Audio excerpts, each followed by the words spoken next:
वॉलॉक of the Magus world in Hindi explained. अगर आपको कहानी पसंद आए तो चैनल नोवेल मज़ा को लाइक और सब्सक्राइब करें। हमारे चैनल में हर सप्ताह नई कहानियों का आनंद लें।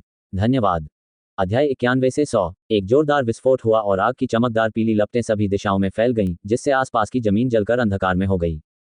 विस्फोट के मध्य में इस समय एक गड्ढा था जो 1 मीटर गहरा और कई मीटर चौड़ा था। धूल और कीचड़ उड़ गया और आसपास की धरती पर खून के काले धब्बे फैल गए। टूटे हुए अंग और आंतरिक अंग बिखरे पड़े थे जो अपना मूल स्वरूप खो चुके थे। लेलिन को कुछ प्रयास करने के बाद अंततः वह उनमें से कुछ बैज निकालने में सफल रहा। एक स्तर 3 अनुयायी और 2 स्तर 2 अनुयायी। बहुत अच्छा इनाम। एक विस्फोटक औषधि को ट्रिगरिंग ट्रैप के रूप में उपयोग करना वास्तव में उपयोगी है। लेलिन अपने युद्ध परिणामों से संतुष्ट था। यह उनकी कुछ योजनाओं में से एक थी, आकार बदलने वाले मंत्र का प्रयोग करके स्तर 1 के अनुयायी के रूप में प्रस्तुत होना तथा दुश्मन के अनुयायियों को जाल में फंसाना। एआई चिप का पता लगाने के साथ कई बार लेलिन का शिकार दोषरहित रहा और इसमें किसी भी प्रकार का व्यवधान नहीं आया। वहां लगभग लेलिन ने बैज अच्छी तरह से रखे। उसे दुश्मनों के एकजुट होने से पहले पर्याप्त संख्या में बैज एकत्रित करने थे और फिर युद्ध समाप्त होने तक छिपे रहना था। इस लक्ष्य के लिए लेलिन ने एक बार एक अनुचर को मारने के लिए शैपशिफ्टिंग मंत्र और ग्राउंड स्पीयर का उपयोग करने के बाद उसने अपनी आध्यात्मिक शक्ति और जादुई शक्ति का उपयोग करने से बचना शुरू कर दिया। इसके बजाय वह युद्ध के लिए औषधियों और स्क्रॉल पर निर्भर रहा, जिससे जरूरत के समय में वह अपनी स्थिति को पूरी तरह बचाए रख सका। क्षेत्र को थोड़ा सा साफ करने के बाद लेलिन जल्दी से वहां से चला गया। कुछ ही देर बाद एक पुरुष और एक महिला अनुचर वहां दिखाई दिए। विस्फोट के स्पष्ट निशानों तथा व्हाइटवुड्स कैसल की वर्दी के टुकड़ों और अवशेषों को देखकर इस बार महिला अनुचर का चेहरा काला पड़ गया। मैं उसे मारना चाहता हूं। तो फिर उसका सिर 100 दिनों तक मेरी घोड़ागाड़ी पर लटका कर रखो। महिला अनुचर ने अपने दांत पीस लिए। आपको यह मौका बहुत जल्द मिलेगा। हम इस धूर्त अनुचर के और करीब पहुंच रहे हैं। रजत पंजे वाला सौरुन जमीन पर आधा घुटनों के बल बैठा और कीचड़ से सना हुआ घास का एक डंठल उठाया और उसे अपने मुंह में डाल लिया। हालांकि मैं उनके साहस की प्रशंसा करता हूं, वह वास्तव में हमारे अनुचरों को बाधित करने का साहस कर रहा है। बस करो बकवास। क्या तुमने उसे ढूंढ लिया है? महिला अनुचर ने पूछा। वहां पर सौरुन ने घास का पत्ता चबाया और एक क्षण के लिए अपनी आंखें बंद कर लीं। फिर उसने एक दिशा की ओर इशारा किया और वे दोनों तुरंत उस दिशा में चल पड़े। एक घने जंगल में 3 शाखाओं वाले एक सूखे पेड़ पर भूरे वस्त्र पहने एक व्यक्ति बैठा था। वह आसमान की ओर देख रहा था और उसका कद छोटा था। शाम होने वाली है, लेलिन ने बुदबुदाया। गुप्त विमान में न तो सूर्य था, न चंद्रमा, यहां तक कि कोई तारा भी नहीं था। हालांकि अजीब बात यह थी कि चमकदार आकाश प्रकाश की सफेद किरणों से बिखरा हुआ था। रात में प्रकाश की ये किरणें गायब हो जाती थीं, जो सुबह और रात के बीच का अंतर बताती थीं। ऐसा लगता है जैसे वहां एक अवरोध की परत थी जिसने एक ही समय में सूर्य और चंद्रमा को अवरुद्ध कर दिया था। पूरे दिन के बाद मुझे केवल इतना ही मिला है। लेलिन ने अपने द्वारा प्राप्त योगदान अंकों की गिनती की। उसके हाथों में 6 बैज थे। इनमें से 5 लेवल 2 के अनुयायी थे तथा एक लेवल 3 के अनुयायी थे, जो कि पहले से तिकड़ी के नेता का योगदान था। आकार के कारण स्तर 2 अनुचर और स्तर 3 अनुचर के बीच अंतर करना बेहद आसान था। अकादमी के नियमों के अनुसार एक दुश्मन स्तर 2 अनुयायी 3 योगदान अंकों के बराबर होता है, जबकि एक स्तर 3 अनुयायी 10 योगदान अंकों के बराबर होता है। उन प्रसिद्ध अनुचरों को अलग श्रेणी में रखा गया है। अभी मेरे पास अधिकतम 25 योगदान अंक हैं, जो कि ग्राइंड वाटर के बदले में मुझे मिलने वाले अंकों का आधा है। लेलिन का चेहरा काफी गंभीर था। हालांकि लेलिन को एक दिन में 25 योगदान अंक प्राप्त हुए थे। ऐसा इसलिए था क्योंकि दुश्मन के अनुचर गुप्त विमान में बिखरे हुए थे और अभी तक एकत्र नहीं हुए थे। एक दिन और रात के बाद अन्य 2 गुटों के अनुयायी निश्चित रूप से एकत्र हो गए होंगे। एक बड़ी सेना बनाने के बाद वे एबिसल बोन फॉरेस्ट अकादमी के अनुचरों को घेर लेंगे। उन परिस्थितियों में लेलिन मुश्किल से अपनी जान बचा पाया। उनसे अधिक बैच प्राप्त करना तो दूर की बात थी। पूर्व में हुए युद्ध के दौरान एबिसल बोन फॉरेस्ट अकादमी की क्षति अत्यंत विनाशकारी थी। उनके पास विरोधी 2 गुटों के खिलाफ लड़ने के लिए कुलीन ताकतों के एक नए समूह को तैयार करने का समय ही नहीं था। इसके अलावा अगर कोई अक्सर अंधेरे रास्ते पर चलता है तो उसे किसी दिन भूत मिल जाएगा। एक उन लोगों को संदर्भित करता है जो जब अक्सर बुरे काम करते हैं तो निश्चित रूप से उनका बुरा अंत होता है। लेलिन को विश्वास नहीं था कि उसका सरल जाल हमेशा काम कर सकता है। अगर यह सचमुच संभव नहीं है तो मुझे हार माननी पड़ेगी। लेलिन की अभिव्यक्ति दृढ़ थी। वह ऐसे व्यक्ति नहीं थे जो थोड़े से लाभ के लिए अपना जीवन बर्बाद कर दें। भले ही उसकी इच्छा मैगस वर्ल्ड में राजा बनने की थी, जिसके लिए उसके जीवन की रक्षा की शर्त थी। यदि नहीं तो भले ही उसके पास सब कुछ था, लेकिन उसने अपना जीवन खो दिया। इसका उद्देश्य क्या था? एआई चिप पता लगाने वाले क्षेत्र को बनाए रखें। कोई भी समस्या होने पर तुरंत रिपोर्ट करें। एआई चिप को प्रेरी की भूमिका सौंपने के बाद उसने पेड़ के पीछे जमीन में एक गड्ढा खोदा ताकि वह छिप सके और पेड़ के खोखले हिस्से में सो सके। तीनों अकादमियों के अनुयायियों को गुप्त विमान के अंदर 3 दिन और 2 रातें रहना पड़ा। यद्यपि शारीरिक थकान को विभिन्न औषधियों और तरीकों से दूर किया जा सकता है, परंतु मानसिक दृढ़ता को पुनः प्राप्त करना इतना आसान नहीं था। शुक्र है कि लेलिन के पास एआई चिप थी और वह उसे प्रेरी के रूप में कार्य करने दे सकता था। यह अपनी क्षमता से बहुत अच्छा काम करेगा। पेड़ों पर अंधेरा छा गया था, समय समय पर छोटे कीड़ों की चीखें सुनाई दे रही थीं। पेड़ के खोखले में लेलिन ने अपनी आंखें बंद कर लीं। सबसे पहले उन्होंने ध्यान किया और फिर गहरी नींद में सो गए। यह कोई शांत रात नहीं थी। गुप्त विमान में विभिन्न लड़ाइयां घटित हुईं। अनुचरों द्वारा अनेक रंग बिरंगे और मनमोहक श्रेणी शून्य मंत्रों का प्रयोग किया गया। घात, उल्टे जाल, सौंदर्य जाल और चतुर षड्यंत्र अंतहीन थे। इस गुप्त विमान में कई युवा अनुयायियों ने अपना जीवन त्याग दिया। बेशक इन सब का लेलिन से कोई लेना देना नहीं था। दूसरे दिन जब आकाश तेज प्रकाश से भर गया तो एक पेड़ का खोखला भाग हिल गया और एक बड़ा छेद दिखाई दिया। इसके भीतर लेलिन बाहर चला गया। प्रकृति की शक्ति अपार थी। एक रात के बाद खून के बहुत से निशान मिट गए तथा विभिन्न पौधों और जानवरों के पैरों के निशानों ने जमीन पर बचे हुए भीषण युद्ध के निशानों को ढक दिया। लेलिन ने लापरवाही से हाथ बढ़ाया और बड़े पेड़ के खोखले हिस्से को देखा। लेलिन को अच्छी तरह याद था कि उसने यह अवसर केवल कल रात ही प्राप्त किया था। हालांकि ये धीरे धीरे पूरी तरह से ठीक हो रहा था। लेलिन ने उस छेद के पास कुछ हरे रंग के अंकुर भी देखे। ऐसा लगता है कि इस जादुई दुनिया में वनस्पतियों और जीव जंतुओं की जीवन शक्ति भौतिक दुनिया से कहीं अधिक है। लेलिन ने अपनी ठोड़ी को सहलाया और अपना हाथ बढ़ाकर सुबह की ओर से लदा एक नवोदित अंकुर तोड़ा। एआई चिप, रचना को स्कैन करें और रिकॉर्ड करें।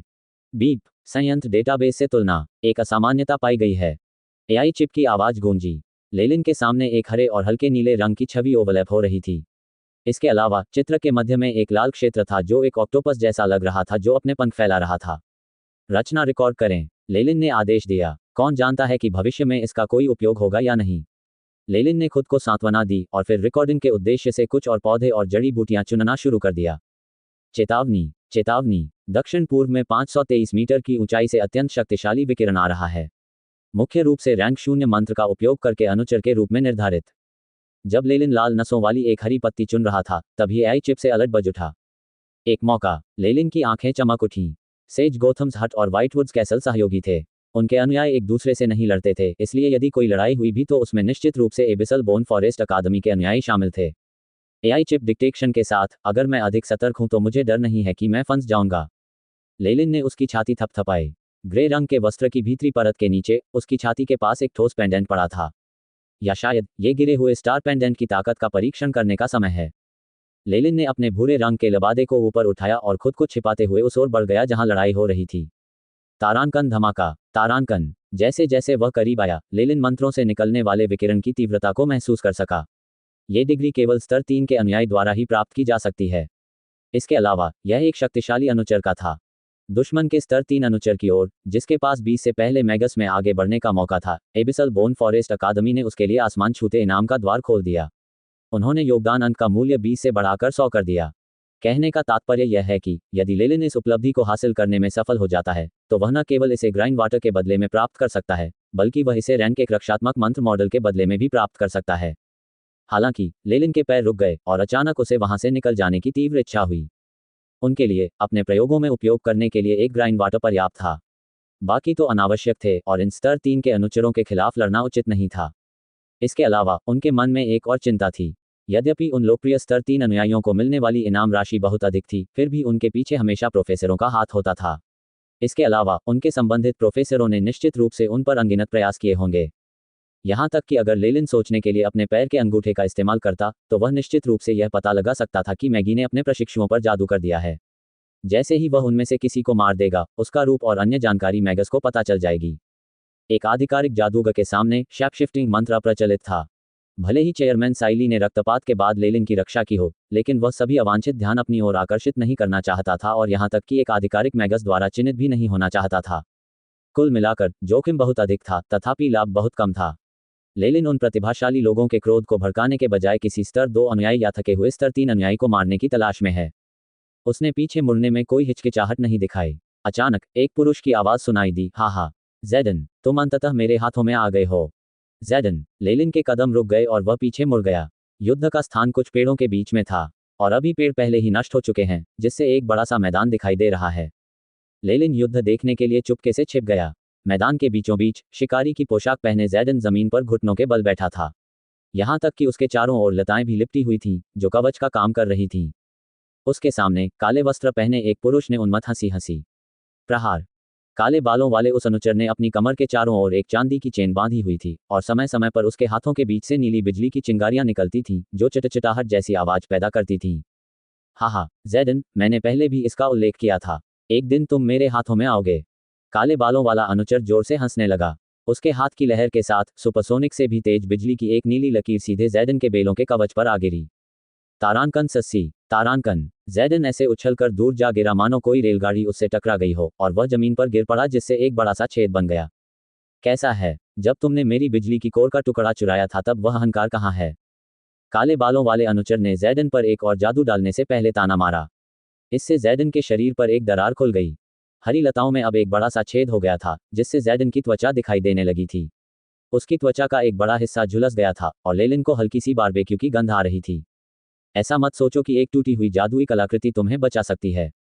ऐसा लग रहा था कि काले बालों वाले उस अनुचर की जैडन के प्रति नफरत कम नहीं थी, क्योंकि बदला लेने की उसकी खुशी उसके चेहरे पर साफ झलक रही थी। एआई चिप, जैडन का निरीक्षण करें। लेलिन ने काले बालों वाले अनुचर को देखने की हिम्मत नहीं की और गंभीर रूप से घायल जैडन को अपना लक्ष्य बना लिया।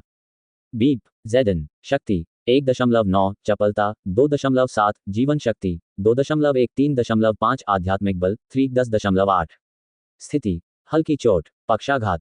चाहे प्रतिद्वंद्वी ने उसे कितना भी ताना मारा हो, जैडन ने एक भी शब्द नहीं बोला।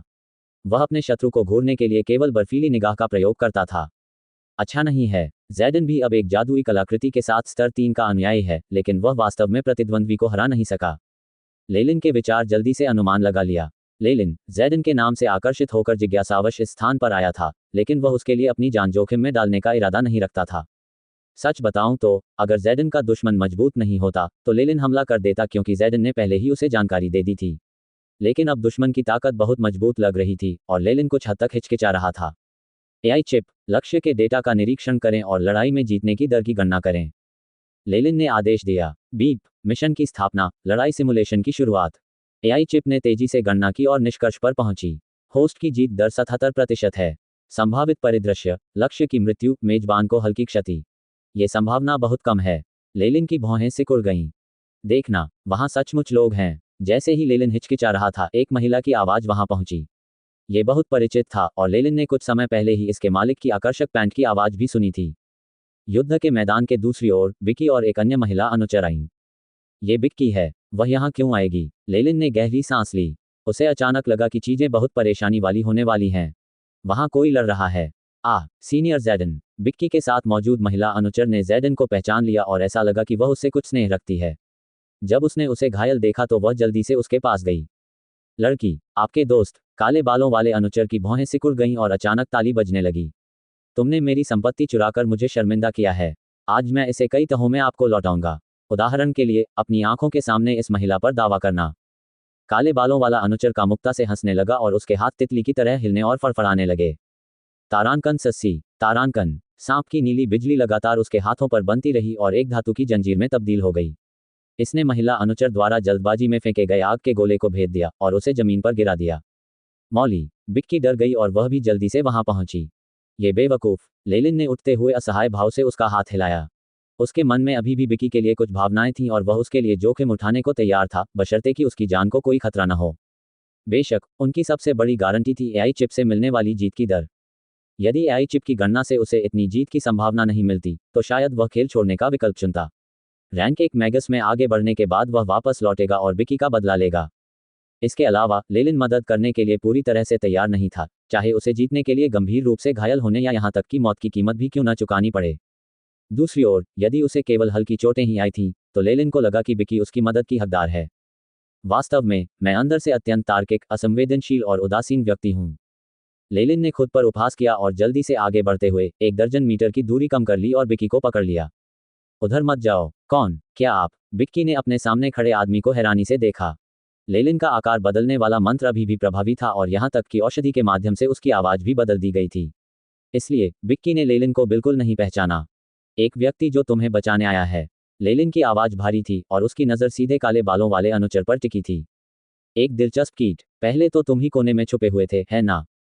काले बालों वाले अनुचर ने अपनी मुट्ठी भींच ली और नीली बिजली उसके चारों ओर कुंडली मार रही थी तथा बीच बीच में चिंगारियां छोड़ रही थी। बिजली के कुछ बोल्ट जमीन में दागे गए और प्रत्येक बोल्ट फट गया, जिससे कई छोटे छोटे छेद हो गए। टूटे हुए पत्थर और कीचड़ लेलिन के पास उड़कर आए और उसके अनुचर के वस्त्रों से अवरुद्ध हो गए और जल्द ही वापस जमीन पर गिर गए। एक विद्युत तत्व अनुयायी और ऐसा भी लगता है कि इसके प्रति उसका आकर्षण बहुत अधिक है। लेलिन ने धीरे से अपनी कमर पर लटके क्रॉस ब्लेड को वापस खींच लिया। यह एक कठिन लड़ाई होगी जो मैंने पहले कभी नहीं लड़ी। विक्की को उसे पहचानने से रोकने के लिए वह पोशन मास्टर्स द्वारा इस्तेमाल की जाने वाली कुछ सामान्य विधियों का उपयोग नहीं कर सका। वह केवल उन्हीं बातों का उपयोग कर सकता था जो उसने अकादमी छोड़ने के बाद सीखी थी। हालांकि यह मेरी क्षमताओं को परखने का सबसे अच्छा मौका भी है। उस समय एक्सट्रीम नाइट सिटी में मफी और बाकी सभी लोग सेवानिवृत्त हो चुके थे और उनकी युद्ध क्षमताएं बेकार थीं। जहां तक बाजार में मौजूद अनुचरों का सवाल है, मैं उन पर हमला नहीं कर सकता था, अन्यथा मैं उनका कट्टर दुश्मन बन जाता। और उनके सामने बैठा ये शिष्य स्पष्टतः उनकी अकादमी में बहुत शक्तिशाली था। लेलिन ने अपने होठों को चाटा और अचानक महसूस किया कि एक मजबूत युद्ध की इच्छा उसके सीने से निकलकर उसके चारों अंगों तक फैल गई। वह तेजी से बहते खून की आवाज भी सुन सकता था और उसकी आंखें भी लाल हो गई थीं। यह एक आदमी का गर्म खून और युद्ध की इच्छा थी। हाँ, देखो मैंने क्या पाया। क्या वह मात्र प्रथम स्तर का अनुयायी है जो मुझ पर तलवार चलाने का साहस कर सकता है? काले बालों वाला अनुचर व्यंग्यात्मक लहजे में बोला और उसका चेहरा अधिक ठंडा और दृढ़ हो गया। बच्चे, मैं तुम्हें एक आखिरी मौका दूंगा। जल्दी करो और पूज्य भगवान तोराश के सामने घुटने टेको और अपनी गलती स्वीकार करो और मेरी उदारता की भीख मांगो। अपने अच्छे मूड के कारण मैं आपके पापों को भी क्षमा कर सकता हूँ। तारांकन शिंग। तारांकन। एक क्षण में प्रकाश की एक रजत चाप चमक उठी। इसने 1 दर्जन मीटर की दूरी पार की और काले बालों वाले तोराश पर हमला किया। प्रकाश का रजत चाप एक क्रॉस ब्लेड में परिवर्तित हो गया, जिसने भारी हत्या की मंशा को जन्म दिया। इससे निकलने वाली आभा घासों पर भी दबाव डालती थी। काले बालों वाले तोराश के चेहरे पर हैरानी का भाव था। अचानक बिजली से बने कई हरे निशान उसके चमड़े के जूतों के नीचे प्रकट हुए और उसकी जांघों तक पहुंच गए। मानो किसी उत्तेजना के कारण तोराश कई मीटर पीछे कूद गया और हमले से बच गया। तारांकन टकराना। तारांकन क्रॉस ब्लेड जमीन पर गिरा और जमीन पर एक क्रॉस आकार का छेद बना दिया। धूसर छाया चमक उठी और लेलिन काले बालों वाले अनुचर की मूल स्थिति में प्रकट हुआ। उसने अपने हाथों में क्रॉस ब्लेड पकड़ लिया और खेदपूर्ण भाव प्रकट किया। कुछ डर के साथ तोराश ने अपने चेहरे को छुआ और उस पर एक घाव महसूस किया जो कई सेंटीमीटर गहरा था। हालांकि लेलिन के पहले हमले ने प्रतिद्वंद्वी को सीधे तौर पर चोट नहीं पहुंचाई, लेकिन इससे जो बल आया उससे उसके चेहरे पर घाव हो गया। इतनी तेजी! यदि मेरे प्रोफेसर ने मुझे बिजली का तेज रून न दिया होता तो शायद मैं पहले ही एक लाश बन चुका होता। बहुत जल्द ही तोराश के चेहरे से भय गायब हो गया और वह क्रोध की विकृत अभिव्यक्ति में बदल गया। तुमने सचमुच शक्तिशाली भगवान तोराश को नुकसान पहुंचाने का दुस्साहस किया। मैं तुम्हें मार डालूंगा। हालांकि उसके क्रोध ने उसके मन को विचलित नहीं किया। हालांकि तोराश के हाव भाव से पता चल रहा था कि वह लेलिन को मारने के लिए और इंतजार नहीं कर सकता था, फिर भी उसने अपनी कमर की बोरी से एक स्क्रॉल निकाला। मैं मानता हूं कि आपकी गति बहुत तेज है। कम से कम आपके पास एक शूरवीर की शारीरिक क्षमता तो होनी ही चाहिए, है ना? मगर इससे क्या? यद्यपि एक शूरवीर का शरीर एक सामान्य मनुष्य से अधिक मजबूत होता है और वह स्टील की तलवारों और बड़ी कुल्हाड़ियों से नहीं डरता, फिर भी एक जादूगर के जादू के आगे ये सब निरर्थक है। तारांकन सस्सी। तारांकन तोराश ने पुस्तक को खोला और एक बर्फीला ठंडा जादू सक्रिय हो गया जिसने पूरे युद्ध क्षेत्र को ढक लिया। हवा में असंख्य सफेद धुंध संघनित होकर बर्फ में बदल गई और पूरे देश में फैल गई। आसपास का तापमान दर्जनों डिग्री तक कम हो गया। विक्की ने दोस्त को जमीन पर लेलिन के पीछे खींच लिया। लेलिन की पीठ को देखते ही उसका शरीर कांप उठा। वह स्पष्ट रूप से एक ही समय में आभारी और हैरान थी। हालांकि उसे इस व्यक्ति की कोई याद नहीं थी, लेकिन विक्की को यह प्रबल अनुभूति हो रही थी कि वह इस शक्तिशाली व्यक्ति को जानती है जो अचानक उसके सामने प्रकट हो गया था। आप वास्तव में कौन हैं? विक्की ने लेलिन के शरीर को देखा। उसकी अभिव्यक्ति जटिल थी। इस समय तोराश की पुस्तक का सक्रियण समाप्त हो चुका था। उसके केंद्र में होने के कारण कई 100 मीटर का क्षेत्र बर्फ से ढका हुआ था। पेड़ों और पौधों पर बर्फ की एक परत जमी हुई थी, मानो सर्दियों का सबसे ठंडा समय हो। बीप। मेजबान ठंड से प्रभावित है। गति में 43% की कमी आने का अनुमान है। बेरहम एआई चिप की आवाज गूंजी। कोई भी शूरवीर चाहे कितना भी तेज क्यों ना हो, जब तक उसकी गति बेकार है तब तक वह बस एक बैठा हुआ बत्तख ही रहेगा जो खाने की मेज पर दावत का इंतजार कर रहा है। लेलिन के बाल और भौहें पहले से ही बर्फ में जमी हुई थी। उसकी आकृति को देखते हुए तोराश मुस्कुराया। मैं इस मंत्र को थोड़ा बदल सकता हूँ। आप पर ठंड निश्चित रूप से दोनों लड़कियों की तुलना में कम तापमान पर अधिक है। कैसा है? दया। लेलिन को अपने दिल में बहुत पछतावा हुआ। इस अनुचर के जूते और स्क्रॉल की मंत्र रचना को देखकर वह जानता था कि तोराश की मंत्र रचना में उच्च योग्यता थी। यदि नहीं, तो इसका अर्थ यह होगा कि उनके प्रोफेसर इस क्षेत्र के विशेषज्ञ थे जो तोराश के लिए इस मंत्र को अनुकूलित करने में सक्षम थे। लेलिन वास्तव में उसके साथ बैठकर कीमिया और रूनों पर चर्चा करना चाहता था, लेकिन अफसोस वह सिर्फ भ्रम में था। सक्रियण। लेलिन ने अपनी मुट्ठी का स्लीक तलवार की मूठ पकड़ने वाला हाथ स्पष्ट रूप से कुछ कठोर था। उसका चेहरा पीला और भयभीत लग रहा था, मानो उसे शीतदंश हो गया हो। आपको ये जानना चाहिए कि लेलिन की जीवन शक्ति 3.7 थी। यदि यह कोई सामान्य मनुष्य होता तो बहुत पहले ही जमकर मर गया होता। मेरा आपके खिलाफ जाने का कोई इरादा नहीं है। जब तक तुम उन 2 लड़कियों को छोड़ दोगे मैं तुरंत चला जाऊंगा। लेलिन ने क्रॉस ब्लेड का इस्तेमाल किया और बिकी की ओर इशारा किया, जिसके जवाब में बिकी ने कृतज्ञता भरी नज़र से देखा। नहीं, उसे सीनियर जैडन को रिहा करने के लिए कहो, अगर नहीं तो मैं नहीं जाऊंगा। बिकी के बगल में बैठी लड़की, जो बच गई थी, अभी भी अपना संकल्प बनाए हुए थी। लेलिन ने आंखें घुमाई। यदि बिकी न होता, क्या उसने सचमुच सोचा था कि वह न्याय के नाम पर प्रकट होगा? इसके अलावा स्थिति पर फिर से गौर करें तो जैडन ने पहले भी दूसरे पक्ष को बहुत नाराज किया था, तो वह जैडन को इतनी आसानी से क्यों जाने देगा? जैसी कि उम्मीद थी, महिला अनुचर की बात सुनने के बाद तोराश की निगाहें और भी ठंडी हो गईं और उसने तुरंत अपना हाथ हिला दिया। एक मोटी और लंबी बिजली आकाश में चमकी और सीधे जैडन पर गिरी। तारांकन टकराना। तारांकन जैडन के शरीर पर लगी बेलें गिर गईं और वह बेहोश हो गया। इसके अलावा उसका पूरा शरीर काले रंग में बदल गया, मानो जले हुए मलबे का ढेर हो। माफी चाहता हूं, मैं आज यहां मौजूद किसी को भी जाने नहीं देना चाहता। तोराश ने अपने हाथ हिलाए। एआई चिप की पहचान के अनुसार हालांकि जैडन का बाहरी स्वरूप भयावह लग रहा था, फिर भी उसके अंदर जीवन शक्ति धड़क रही थी। इसलिए लेलिन को अब उसकी कोई चिंता नहीं थी। इसके बजाय लेलिन अपने सामने खड़े इस अनुयायी के प्रति अधिक सतर्क था। बिजली तत्व वास्तव में सबसे मजबूत शक्तियों में से एक है। हालांकि जैडन की जादुई कलाकृति न्यूनतम रक्षा के साथ एक आक्रमण प्रकार की है, फिर भी वह इतनी जल्दी पराजित हो गया। नहीं, ऐसा हो सकता है कि दूसरा पक्ष उसके साथ उसी तरह खेल रहा हो जैसे एक बिल्ली चूहे के साथ खेलती है। अब मेरी बारी है। तोराश, जो दूसरी ओर था, सीधे उस पर टूट पड़ा और अपने हाथ में एक छोटा काला डंडा लहराने लगा। रहस्यमय बनाने की कोशिश कर रहा हूं। लेलिन ने नाक भान सिकुड़ी और उस पर वार करने के लिए क्रॉस ब्लेड का इस्तेमाल किया। तारांकन पेंग। तारांकन दोनों हथियारों में भिड़ंत हो गई। बर्फ के प्रभाव के कारण लेलिन की गति अपरिहार्य रूप से धीमी हो गई। अब वह मूल मृगतृष्णा प्रभाव का उपयोग नहीं कर सकता था, जहां तोराश ने उसकी तलवार के दर्जनों वार को पकड़ लिया था। लेलिन की ताकत स्पष्ट रूप से उसके प्रतिद्वंद्वी की तुलना में अधिक थी और उसका क्रॉस ब्लेड उसके प्रतिद्वंद्वी के छोटे धातु के डंडे की तुलना में बेहतर गुणवत्ता का था। दोनों हथियारों के टकराने के बाद लेलिन ने अपनी दोनों भुजाओं का बल प्रयोग किया और तलवार को अपने प्रतिद्वंद्वी पर दबा दिया। हे, आपकी ताकत इतनी खराब नहीं है। यद्यपि ब्लेड उसके चेहरे से मात्र कुछ सेंटीमीटर की दूरी पर था, फिर भी तोराश के चेहरे पर कोई डर नहीं था। लेलिन को देखते हुए उसकी निगाहों में कुछ उपहास था और प्रतिशोध का क्रूर रोमांच। लेलिन को लगा कि कुछ गड़बड़ है और वह जल्दी से क्रॉस ब्लेड छोड़कर दूर कूद गया। उसी क्षण जब उसने अपने हाथ छोड़े तो तोराश की भुजाओं से बिजली के कई बोल्ट निकले और क्रॉस ब्लेड पर, यहां तक कि लेलिन के हाथों तक जा गिरे। जिस समय बिजली का कट उस पर पड़ने वाला था, लेलिन ने अपनी तलवार आगे बढ़ा ली और हमले से बच निकला। बहुत देर हो गई। तोराश ने लेलिन की आकृति को देखा और एक मंत्र पढ़ा। डंडे से प्रवाहित विद्युत धारा सीधे कीचड़ में घुस गई और पेड़ की जड़ की तरह फैल गई। पलक झपकते ही वह लेलिन तक पहुंच गया। तारांकन जजी। एक बार जब काली बिजली जमीन पर गिरी तो वह लेलिन के ठीक सामने जमीन से पुनः प्रकट हुई। मानो कोई जहरीला सांप, नीली बिजली लेलिन पर टूट पड़ी। बिक्की जो दूसरी तरफ थी, अनायास ही चिल्ला उठी और उसने अपना मुंह बंद कर लिया। तारांकन गुनगुनाहट। तारांकन अचानक लेलिन के शरीर पर चांदी की झिल्ली की एक परत दिखाई दी। झिल्ली की यह परत तुरंत लेलिन के पूरे शरीर पर फैल गई और उसके हर इंच को ढकने लगी, यहां तक कि उसके छिद्र भी अछूते नहीं रहे। चांदी की झिल्ली पर टिमटिमाते लाल रत्नों के कई हल्के प्रतिबिंब थे, जो एक रहस्यमय चमक बिखेर रहे थे। नीली बिजली ने पागल सी मुस्कान के साथ अजगर का रूप धारण कर लिया और अपने जबड़े खोल दिए। बिजली से बने उस्तरे जैसे तीखे दांत सीधे झिल्ली पर काटते थे। तारांकन सस्सी सस्सी। तारांकन। धातु के टूटने जैसी ध्वनि सुनाई दी तथा कान फाड़ देने वाली यह ध्वनि पूरे युद्ध क्षेत्र में गूंज उठी। बिकी ने अनजाने में अपने कान ढक लिए ताकि उसकी घबराहट शांत हो जाए। लेलिन के शरीर पर बिजली चमकने लगी और समय समय पर कुछ विषैले सांप जैसी बिजली की धाराएं एकत्रित होकर विस्फोटक ध्वनि उत्पन्न करने लगीं। देखने पर लेलिन एक चांदी की मूर्ति लग रही थी, जिसे बिजली के बोल्टों का आशीर्वाद मिल रहा था। बिजली का हमला लगभग 30 सेकंड तक चला, उसके बाद वह समाप्त हो गया। एआई चिप द्वारा दिए गए संकेत को देखते हुए लेलिन के चेहरे पर आश्चर्य का भाव था। ओपनिंग स्क्वायर ब्रैकेट ... होस्ट पर लाइटनिंग आधारित हमले किए जाते हैं। शक्ति की डिग्री 9। फॉलन स्टार पेंडेंट स्वचालित रूप से सक्रिय हो गया है। ऊर्जा खपत 23.99%। मेजबान ने सफलतापूर्वक हमले को रोक दिया है और उसे कोई चोट नहीं आई है। बहुत लापरवाह। प्रतिद्वंद्वी की बिजली वास्तव में सामान्य भौतिक सामग्रियों को पार कर सकती है। इसके अलावा यह जमीन पर जमी बर्फ की परत का उपयोग हमलों को आरंभ करने के लिए संचालक के रूप में कर सकता है। लेलिन ने अपने हाथों की ओर देखा।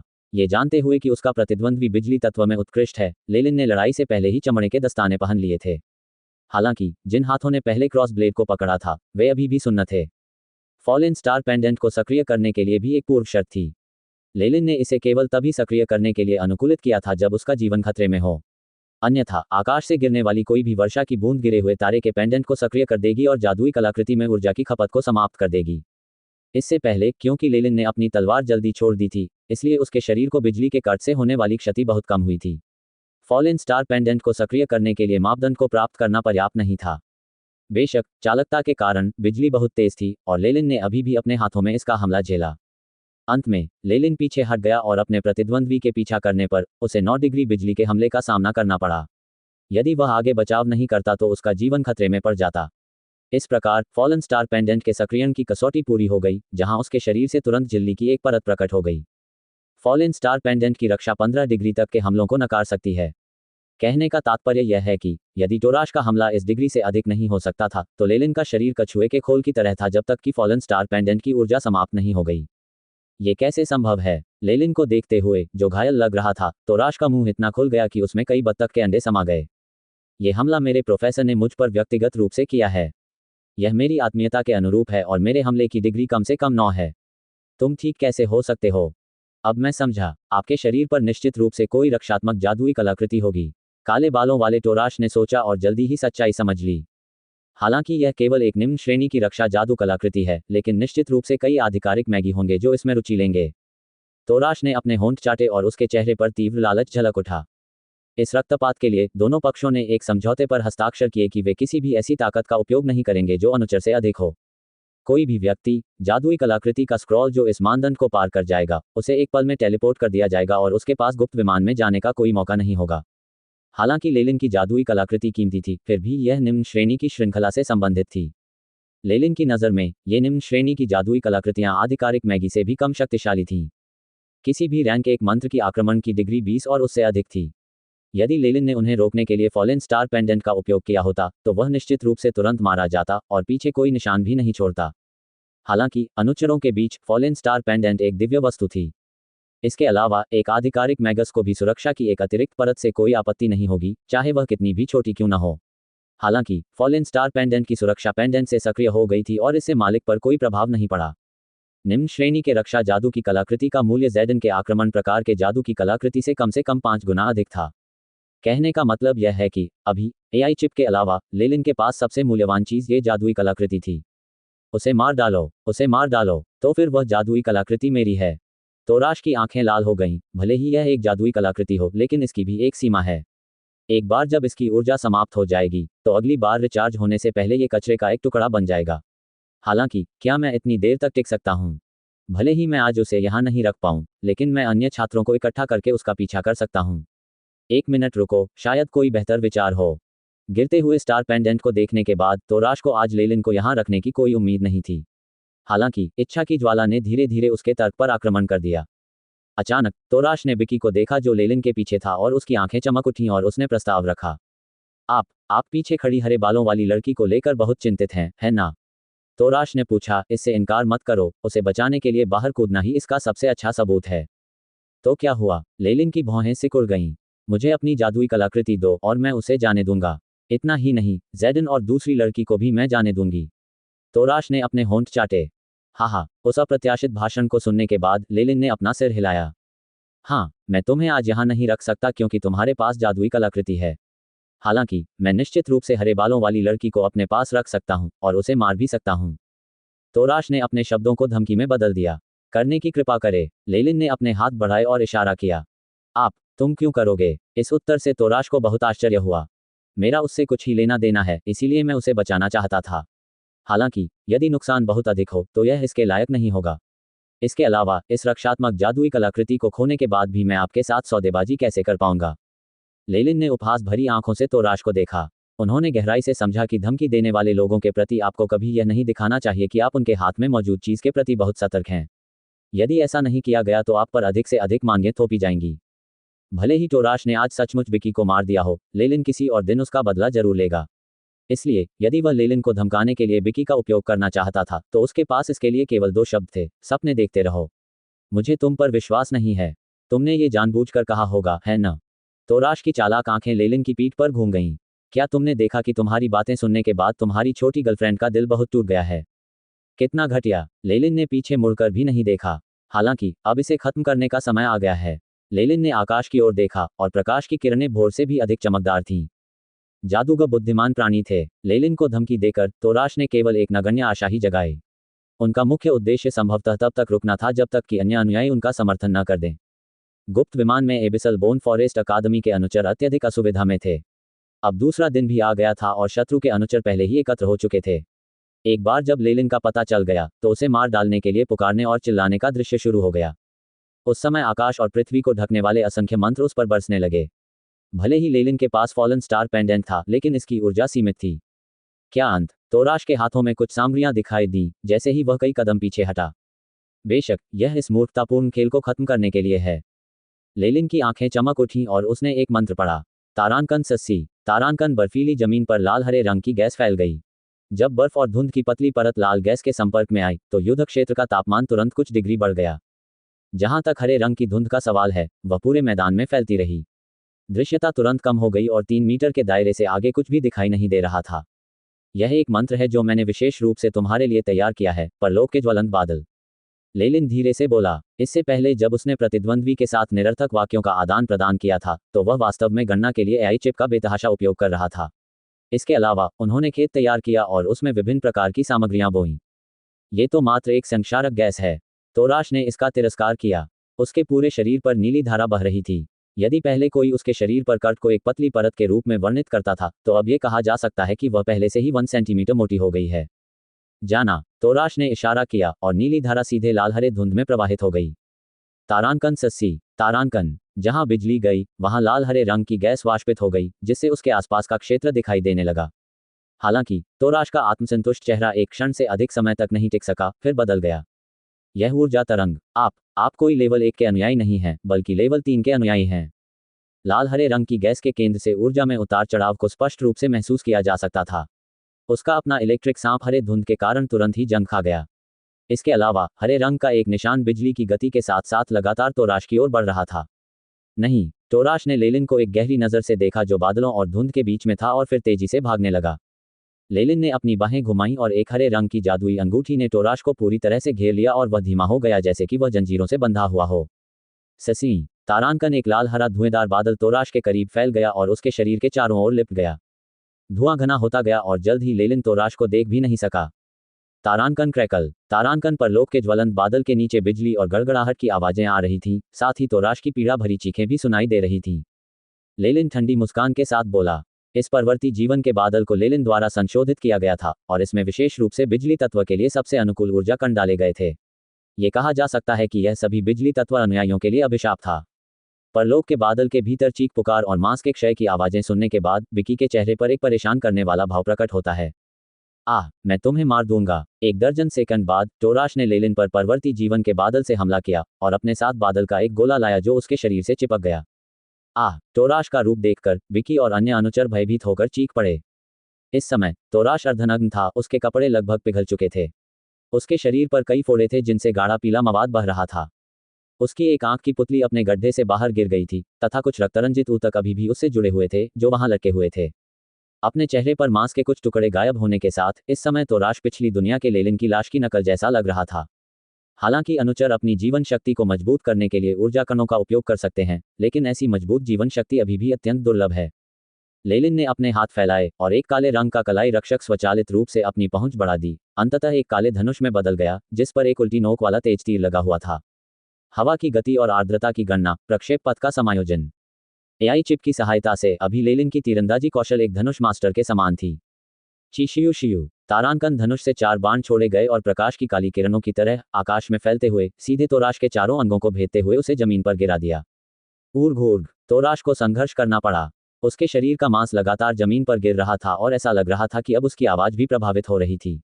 इस समय वह अपनी आवाज में एक भी शब्द नहीं बोल पा रहा था। हम जीत गया। ये दृश्य देखकर विकी की आंखें कुछ भ्रमित सी लग रही थीं। जीत तो हम ही हुए, लेकिन अभी भी कुछ काम करने बाकी हैं। लेलिन ने फिर से अपना धनुष बनाया और विकी के बगल में बैठी लड़की की ओर इशारा करते हुए कहा, तुम्हारा नाम क्या है? मौली महोदय। लेलिन को इस तरह के अकल्पनीय तरीके से तोराश को यातना देने के लिए परलोक के बादल का उपयोग करते हुए देखकर महिला अनुचर ने तुरंत ही हार मान ली। बहुत अच्छा मौली, वहां जाओ और उस दुश्मन का कटा हुआ सिर काट लाओ जिसने तुम्हारे दोस्त की हत्या करने की कोशिश की थी। नहीं, आप ऐसा नहीं कर सकते। मॉली अभी भी बच्ची है। मैं उसके लिए ये करने में सक्षम हो जाऊंगा। बिक्की खड़ा हो गया। तारांकन जियू। तारांकन उसी समय एक तीर उसके कानों के पास के बारीक बालों को चीरता हुआ पीछे दूर तक उड़ गया। मेरे आदेश को रद्द मत करो। यदि नहीं, तो अगला तीर आपके मस्तिष्क में लगेगा। लेलिन की आंखें ठंडी चमक से चमक उठीं, जो शैतानी प्रतीत हो रही थीं। मैं जाऊंगा, मौली नाम की वह महिला अनुचर बोल पड़ी और बिक्की चुप हो गया। मुझे आज्ञाकारी लड़कियां पसंद हैं। लेलिन ने अपना सिर हिलाया और एक तीर से तोराश की ओर इशारा किया जो जमीन पर छटपटा रहा था। तो फिर जल्दी करो और करो। महिला अनुचर ने दांत पीस लिए। उसने अपने वस्त्र से गहनों में धंसा चाकू निकाला और आगे बढ़ गई। तोराश को 4 बाणों से चारों अंगों के बल पर जमीन पर गिरा हुआ देखकर उसकी अभिव्यक्ति अत्यंत जटिल थी। ये वह व्यक्ति था जिसे एक संभावित जादूगर, एक प्रतिभाशाली अनुयायी माना जाता था, जिसके पास एक जादुई कलाकृति थी। हालांकि इस समय उसके चारों अंग जमीन पर इस तरह टिके हुए थे जैसे कोई कुत्ता वध के लिए इंतजार कर रहा हो। ये भावना लताओं की तरह फैलकर उसके हृदय में फैल गई। क्या यही है सत्ता का स्वाद? कितना महान है! महिला अनुचर को खंजर उठाते देख लेलिन तेजी से आगे बढ़ा और बिक्की को पकड़ लिया तथा दर्जनों मीटर पीछे हट गया। मुझे जाने दो, तुम बीमार विकृत व्यक्ति हो। बिक्की लगातार पिटाई करता रहा। उसकी दृष्टि से यह अनुचर, जो लेलिन का रूप था, उसके लिए एक अजनबी था। फिर भी उसके पास अकल्पनीय शक्ति थी और वह अत्यंत भावनाहीन था। पहले तो उसने कहा कि वह उसे बचा रहा है, फिर भी पलक झपकते ही उसने उस पर तीर तान दिया और उसे चला भी दिया। बिक्की के दिल में इस समय लेलिन एक शक्तिशाली पागल आदमी था। इसके अलावा मैगस वर्ल्ड में प्रयोग और ध्यान से उत्पन्न समस्याओं के कारण यह संभव था कि उनकी मानसिक स्थिति प्रभावित हुई हो। लेलिन ने अपने कंधे उचका दिए। कुछ दूरी बनाए रखने के बाद उसने बिक्की को छोड़ दिया। इस समय उनकी दोनों आंखें चमक रही थीं और वे उस महिला अनुचर को घूर रहे थे जो तोराश के सामने खंजर पकड़े खड़ी थी। बहुत जल्दबाजी, बहुत जल्दबाजी। एआई चिप द्वारा पहले दी गई जीत की दर अधिक नहीं मानी गई थी। इसके अलावा इसमें कहा गया था कि मैं इस अनुचर को केवल हल्की चोटें लगने की कीमत चुकाने के बाद ही मार सकता हूं। हालांकि अभी तो वह एक मांस का टुकड़ा मात्र है, मुझे वध करने के लिए। जब तक उसके शरीर पर कुछ अज्ञात तुरुप के पत्ते हैं। लेलिन की बुद्धिमान आंखें घूर उठीं। खंजर पकड़ने के बाद मौली ने फिर से लेलिन की दिशा में देखा। अभी भी उसके धनुष का तीर उसी की ओर निशाना साधे हुए था। वह केवल निराश ही हो सकी। उसने अपनी आंखें बंद की और खंजर को नीचे की ओर घोंप दिया। अफसोस की बात है, इस समय तोराश ने अचानक अपनी आंखें खोलीं, जिससे उसकी आंखों में मृत्यु और अनसुलझे पछतावे प्रकट हुए। मैंने कभी नहीं सोचा था कि मैं एक दिन सचमुच इस चाल का इस्तेमाल करूंगा, एकमात्र स्तर 2 अनुयायी से निपटने के लिए तो बिल्कुल भी नहीं। तारांकन धमाका, तारांकन। उसकी आवाज में तोराश के शरीर से असंख्य बिजलियां चमक उठीं। ये बिजलियां अत्यंत प्रचंड थीं और एक क्षण में तोराश के शरीर में फैल गईं, यहां तक कि अंदर की ओर भी जा पहुंची। जब बिजली एक बहुत छोटे बिंदु तक पहुंची तो तोराश का शरीर अचानक फट गया और बहुत जोरदार धमाके की आवाज पूरे क्षेत्र में गूंज गई। ध्वनि तरंग लगातार हर जगह फैलती जा रही थी, पौधे उखाड़ रही थी और कंकड़ पत्थर उड़ा रही थी। ध्यान से। जिस समय विस्फोट हुआ, लेलिन ने तुरंत बिक्की को अपनी ओर खींचा और एक औषधि जमीन पर फेंकी, ट्रेवर की घूमती ढाल औषधि। उसी समय उसकी गर्दन पर पड़ा गिरता सितारा पेंडेंट भी एक धुंधली चमक उत्सर्जित कर रहा था। औषधि और प्रकाश की परत के संरक्षण में लेलिन और बिक्की के नीचे की जमीन को जरा सा भी स्पर्श नहीं किया गया। यह एक निश्चित लंबाई के आसपास के क्षेत्र से भी अधिक ऊंचा था। अनुमानित लक्ष्य की शक्ति की डिग्री 16। मंत्र प्रकार शव दहन 45.7%, विद्युत क्षेत्र 34.5%। एआई चिप से प्राप्त आंकड़ों को देखकर लेलिन को अंततः समझ में आ गया कि एआई चिप की जीत दर कैसे सामने आई। यद्यपि उसके पास फॉलेन स्टार पेंडेंट था, लेकिन ये केवल 15 डिग्री या उससे कम के मंत्रों का ही प्रतिरोध कर सकता था। जहां तक तोराश के अंतिम आत्मा विनाशकारी विस्फोट की बात है, तो ये स्पष्ट रूप से 16 डिग्री पर था, जो फॉलेन स्टार पेंडेंट की सुरक्षा को तोड़ सकता था और लेलिन को नुकसान पहुंचा सकता था। हालांकि आखिरी बार मौली ने किया, जबकि लेलिन दर्जनों मीटर पीछे रह गया। विस्फोट से न केवल उन्हें मामूली क्षति हुई, बल्कि उन्हें अपनी सुरक्षा के लिए भी पर्याप्त समय मिल गया। हालांकि 16 डिग्री है ना, ये पहले से ही मैगस मूल्य के करीब है। वह वास्तव में एक बड़े गुट का शीर्ष अनुयायी है। अपने मृत शत्रुओं के प्रति भी लेलिन ने कभी उनकी प्रशंसा नहीं छोड़ी। हे हत्यारे, जल्लाद, आपको बहुत पहले से पता था कि प्रतिद्वंद्वी खुद को नष्ट कर देगा, है ना? बिक्की, जो लेलिन की बाहों में थी, ने उसे दूर धकेल दिया। उसकी सुंदर आंखें आंसुओं से भर गईं। वह जमीन जहां तोराश ने आत्मा विनाश किया था, अब एक बड़े गड्ढे में बदल गई है, साथ में कपड़ों के टुकड़े और जला हुआ मांस भी पड़ा है। इससे पहले हुए विस्फोट में तोराश और उसकी महिला अनुचर मौली स्वाभाविक रूप से एक साथ मर गए थे। यहां तक कि उनकी लाशों के अवशेष भी आपस में मिल गए थे। बिक्की का आरोप सुनकर लेलिन ने बिना कुछ कहे केवल अपनी नाक रगड़ी। इस बीच वह दिल की गहराइयों से खुशियां मना रहा था। वह भाग्यशाली था कि उसने पहले ही अपना रूप बदल लिया था, अन्यथा बिक्की का सामना करना उसके लिए कठिन हो जाता। हालांकि वह केवल इतना ही कर सके। लेलिन विस्फोट से बने बड़े गड्ढे के पास आकर खड़ा हो गया और एक गोल बिल्ला उसके पैर के पास गिरा। मूलतः चमकदार और सुंदर बैज अब धूल से ढक चुका था और उस पर कुछ मांस भी बचा हुआ था। सिर्फ एक नज़र से तो ऐसा लगता है कि यह शिष्य अपनी अकादमी में कोई प्रतिभाशाली व्यक्ति होगा। उसका बैज कम से कम 50 योगदान अंकों के बराबर होगा। लेलिन अभी भी कुछ हिचकिचाहट के साथ अपने पैरों के पास पड़े बैज पर विचार कर रहा था। अब ये बिल्ला उसके पैर के नीचे था, यदि वह नीचे झुकता तो वह इसे अपने हाथ में ले सकता था। इसके साथ लेलिन के योगदान अंक रक्तपात समाप्त होने पर ग्राइंड वाटर के एक हिस्से के बदले में पर्याप्त होंगे। उन्होंने प्रतिशोधी आत्मा रोमन से आधिकारिक मैगस में उन्नति के बारे में जानकारी सुनी और सफलता पाने के लिए इस तरह की विधि का उपयोग करने में संकोच किया। हालांकि ग्राइंड वाटर अत्यंत मूल्यवान था और यदि वह इसका उपयोग नहीं भी करता तो भी इसे प्राप्त करना तथा इसकी संरचना पर शोध करने के लिए एआई चिप का उपयोग करना भी एक अच्छा विचार था। हालांकि एबिसल बोन फॉरेस्ट अकादमी और विरोधी अकादमियों के कुछ असाधारण अनुयायियों के बैच को विशेष रूप से चिन्हित किया गया है। जब तक लेलिन बैच सौंप देगा, यह इस बात को स्वीकार करने के बराबर होगा कि वह तोराश का हत्यारा था। लेलिन कभी नहीं भूलेगा कि तोराश के पीछे एक प्रोफेसर खड़ा है। शायद ये बैच ज़ैडन या मलिन को देना एक अच्छा विचार है। लेलिन ने अपने पैरों के नीचे बैच पर कदम रखा और मुस्कुराया। उसने पहले ही सरसरी निगाह डाली थी। ज़ैडन को युद्ध के मैदान की सीमा पर मार गिराया गया था। यद्यपि वह दयनीय स्थिति में लग रहा था, फिर भी वह किसी तरह से अपनी जान बचाने में सफल रहा तथा उसे कोई जानलेवा चोट भी नहीं लगी थी। हालांकि अभी भी 2 कीड़े हैं जिनसे मुझे निपटना है। लेलिन ने बगल में झाड़ियों की ओर देखा और अचानक उस पर 2 ज्वलंत लाल विस्फोटक औषधियां फेंक दी। तारानकन धमाका। तारानकन दोनों टेस्ट ट्यूब हवा में टकराने से एक बड़ी ज्वाला उत्पन्न हुई जो झाड़ियों के ऊपर फैलती हुई प्रतीत हुई। तारानकन शियू शियू। तारानकन जिस समय ज्वाला ने झाड़ी को अपने आगोश में ले लिया, 2 काली आकृतियां उसमें से उड़कर बाहर आईं और जमीन के एक खाली टुकड़े पर उतरीं। सिल्वर क्लॉ सॉरून और एक अन्य सुनहरे बालों वाली अनुचर ने उस गड्ढे को देखा जहां टोराश ने आत्मविनाश किया था। उनके चेहरे पर गंभीर भाव थे। तोराश, वह बिजली चलाने वाला, वास्तव में इसी आदमी के हाथों मारा गया था। हे भगवान, यह आदमी तो राक्षस है। सॉरन ने भावशून्य लेलिन को देखा, उसका दिल जोरों से धड़क रहा था। बिजली चलाने वाला तोराश, वह एक राक्षस था जिसकी ख्याति उसके चांदी के पंजे से कम नहीं थी। फिर भी आज वह वास्तव में लेलिन के हाथों मर गया, तो लेलिन के पास किस प्रकार की ताकत थी। अगर मुझे पता होता कि वह इतना शक्तिशाली है तो मैं उसका पीछा करने की इतनी मूर्खता न करता।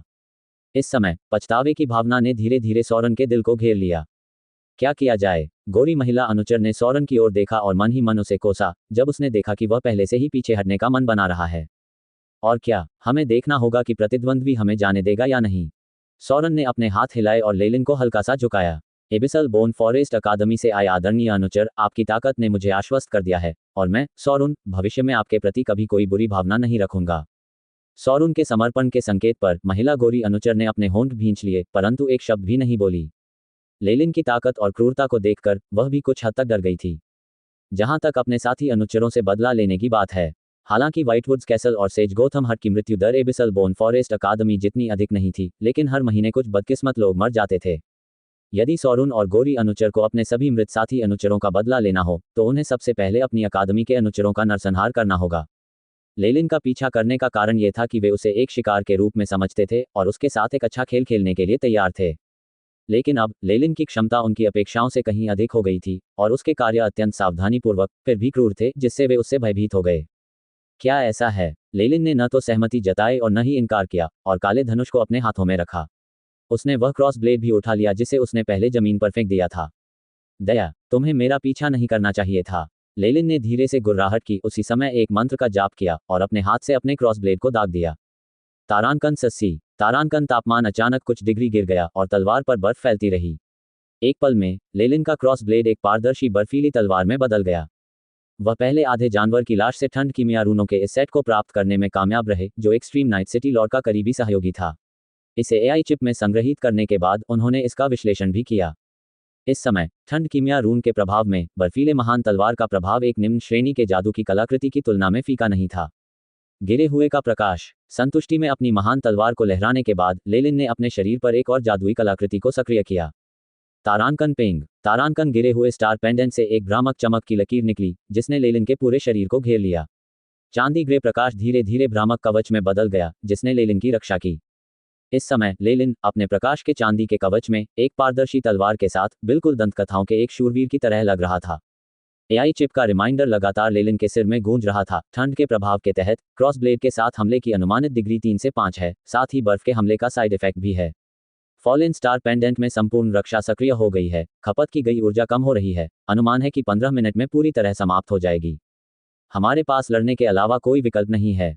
सोरुन और अन्य महिला अनुचर ने एक दूसरे की आंखों में देखा और उनके हाव भाव में क्रूरता झलकने लगी।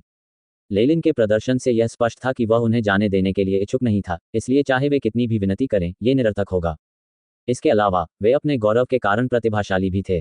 वे तोराश के खिलाफ एक बनाम एक मुकाबले में तो बेहतर प्रदर्शन नहीं कर सकते, लेकिन 2 बनाम 1 की स्थिति में तोराश को भी उनसे लड़ने में सिरदर्द हो सकता है।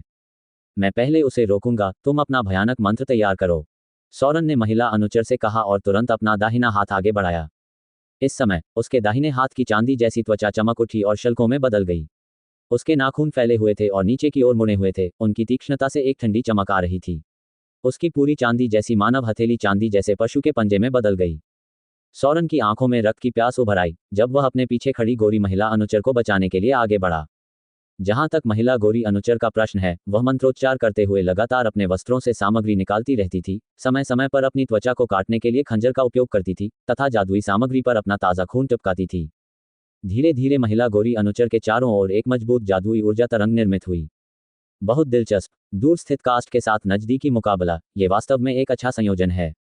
लेलिन पागलों की तरह हंसा और आगे बढ़ा। तारांकन टकराना। तारांकन लेलिन के नाइट गुणों के प्रभाव से सोरुन को केवल एक ग्रे धुंधलापन दिखाई दिया और वह केवल सहज रूप से अपने रेज पंजे के साथ पहुंच सकता था। तारांकन पेंग। तारांकन ठंडी तलवार और चांदी का पंजा आपस में टकरा गए। बर्फीली, हड्डियों को कंपा देने वाली ठंड चांदी के पंजे तक फैल गई, जो सोरुन के शरीर तक फैल गई। इतनी तेजी। सोरुन कई कदम पीछे हटा और चांदी का पंजा अपनी पीठ के पीछे छिपा लिया। उसकी आस्तीन के आवरण को छिपाते हुए बर्फ की एक परत जम गई थी जो धीरे धीरे उसकी बांह पर कोहनी तक चढ़ रही थी।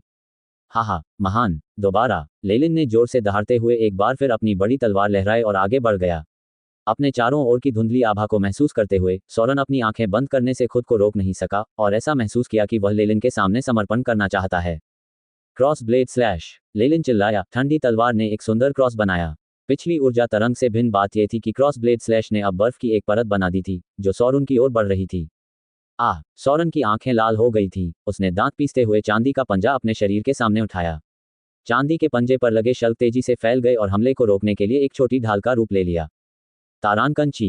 तारांकन महान तलवार ने सोरुन की चांदी की रक्षा में भारी सेंध लगा दी। वहां न केवल सफेद बर्फ जम रही थी, बल्कि पूरे क्षेत्र में ठंड भी फैल गई थी। तारांकन पो। तारांकन सोरन ने अपनी चांदी की ढाल वापस ले ली, लेकिन अब उसके चांदी जैसे दाहिने हाथ पर 2 गहरे घाव थे, जिनसे हड्डियां दिखाई दे रही थीं और ठंडी बर्फ की एक चादर ने इस घाव से खून बहने से रोक रखा था।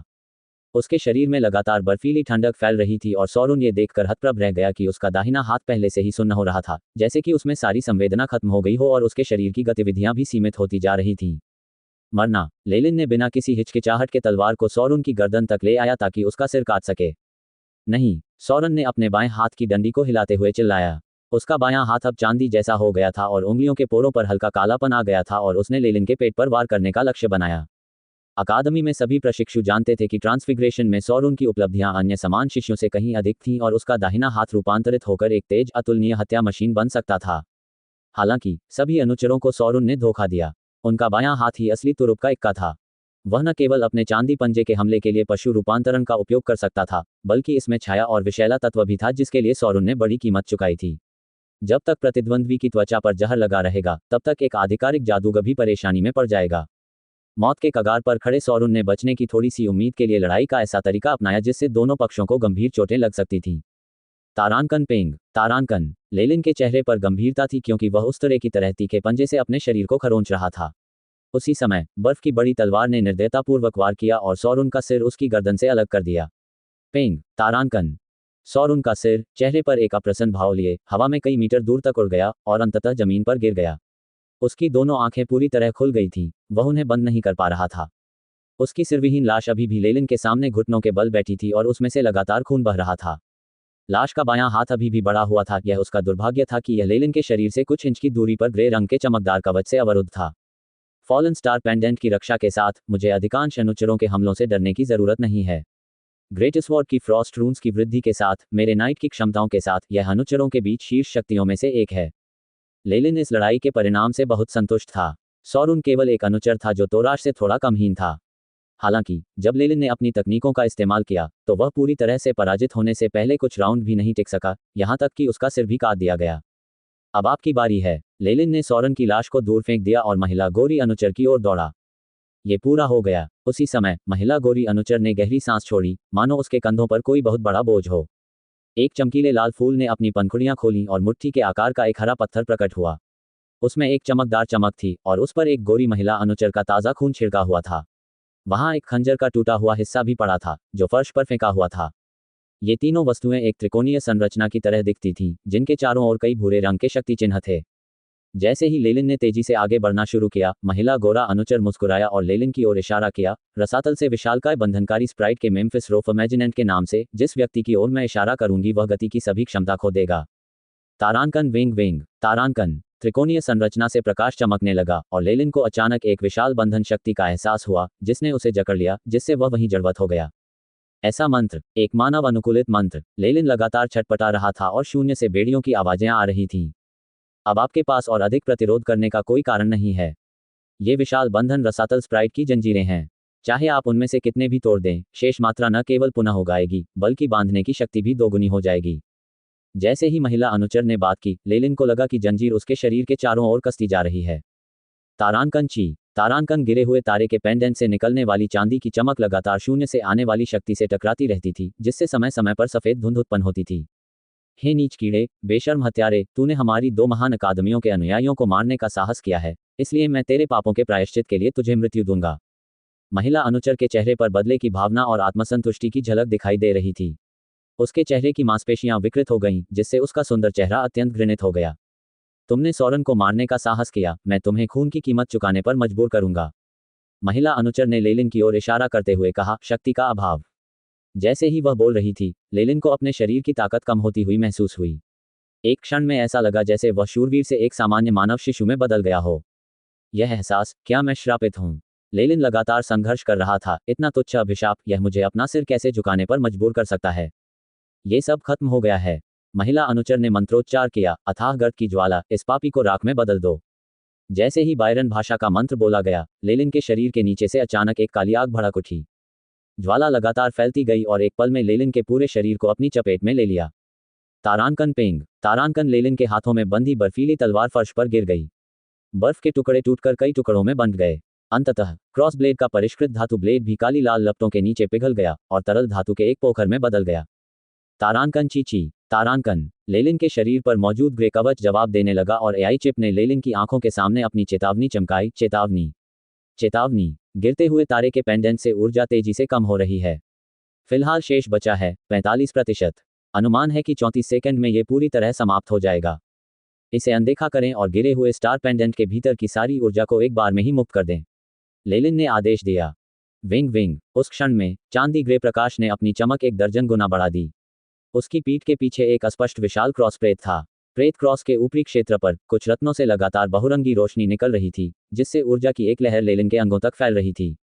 ब्रेक, मेरे लिए। लेलिन ने अपनी पूरी ताकत से संघर्ष किया और अचानक उसके शरीर से चटकने और खड़खड़ाने की आवाजें सुनाई देने लगी और अनगिनत काले रून अंकित जंजीरें दिखाई देने लगीं और लेलिन द्वारा किए गए संघर्ष से टूट गईं। इसके बाद वे जमीन पर गिर पड़े और गायब हो गए। अब तुम्हारी बारी है, घिनौनी वेश्या। लेलिन की आकृति हवा के झोंके की तरह उड़ी और सीधे महिला अनुचर के सामने आ गई। असंभव, तुमने इसका मुकाबला कैसे किया? सुनहरे बालों वाली अनुचर महिला चीखी और उसने लेलिन की ओर अपनी उंगली उठाई। फिर कई बेसिन के आकार के आग के गोले सीधे लेलिन के शरीर पर आ गिरे। तारांकन धमाका। तारांकन लपटें फूट पड़ीं, जो पहले की काली आग के साथ जल रही थीं और बहुत जल्द ही बुझ गईं। चांदी ग्रे पारदर्शी कवच के पीछे लेलिन को कोई चोट नहीं लगी। नहीं, नहीं। महिला अनुचर जमीन पर गिर पड़ी और पीछे की ओर रेंगने लगी। लेलिन ने हरे पत्थर और खंजर को जमीन पर पटक दिया, जिससे मंत्र रचना टूट गई। महिला अनुचर की नाक से लाल तरल पदार्थ की 2 धाराएं बह निकलीं, यहां तक कि उसके आंसू भी गिर रहे थे। नहीं, मुझे मत मारो, मेरे गुरु हैं। महिला अनुचर रेंगते हुए और बोलते हुए लगातार सिसक रही थी। मुझे परवाह नहीं कि तुम कौन हो। लेलिन ने जब इस गोरी महिला को गले लगाया तो उसके चेहरे पर उदासीनता दिखी। फॉलन स्टार पेंडेंट उसके शरीर को उस अथाह काली आग से बचाता रहा जो अभी भी उसके शरीर पर जल रही थी, लेकिन इस महिला अनुचर के पास स्पष्ट रूप से रक्षा की ऐसी कोई परत नहीं थी। आग की लपटों से घिर जाने पर उसने एक कान फाड़ देने वाली चीख निकाली। तारांकन सस्सी। तारांकन लड़की का मांस का टुकड़ा टुकड़ा करके फर्श पर गिर गया और जली हुई गंदगी का ढेर बन गया। मैं एक एक टुकड़ा करके फर्श पर गिरा और जली हुई गंदगी के ढेर में बदल गया।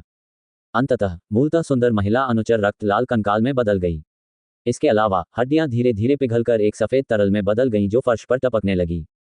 लेलिन ने मुंह बनाया और अपने हाथ से अपने ऊपर बचे हुए सफेद हड्डी के तरल पदार्थ को साफ किया। इसके बाद जैसे कि वह अपने कपड़े बदल रहा हो, उसने ग्रे कवच उतार दिया। जहां तक ग्रे कवच पर काले लाल रसातल लौ का सवाल है, उसे भी हटा दिया गया। कवियों द्वारा बताई गई किंवदंतियों और कहानियों में रसातल की आग एक ऐसी चीज है जो शून्य को जला सकती है। एक ऐसा अस्तित्व जिसका पृथ्वी के सभी बच्चे विरोध नहीं कर सकते। ये संभवतः वास्तविक रसातल अग्नि का एक प्रक्षेपण मात्र है, इसमें मूल अग्नि की शक्ति का एक अरबवां भाग भी नहीं है।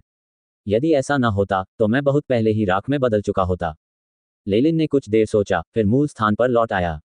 इसके बाद उन्होंने उन सभी सामग्रियों और मंत्र रचना को रिकॉर्ड किया जिनका उपयोग महिला अनुचर ने युद्ध के दौरान लूट का माल इकट्ठा करने के लिए युद्ध के मैदान में घूमने से पहले किया था। तारांकन पेंग। तारांकन बेहोश जैडन को बिकी के सामने फेंक दिया गया। यद्यपि पहले लड़ाई बहुत तीव्र थी, लेकिन जो समय बीता था वह बहुत कम था, इतना अधिक कि बिकी अभी भी सदमे में था। जल्दी करो और यह जगह छोड़ दो। पहले की ऊर्जा तरंगें कई अनुयायियों को अपनी ओर आकर्षित करती थीं। यदि तुम मरना नहीं चाहते तो जल्दी करो और अभी चले जाओ। लेलिन ने अपना गला साफ किया और बिकी की ओर देखा, जिसने वहां से जाने से पहले अपना सिर हिलाया।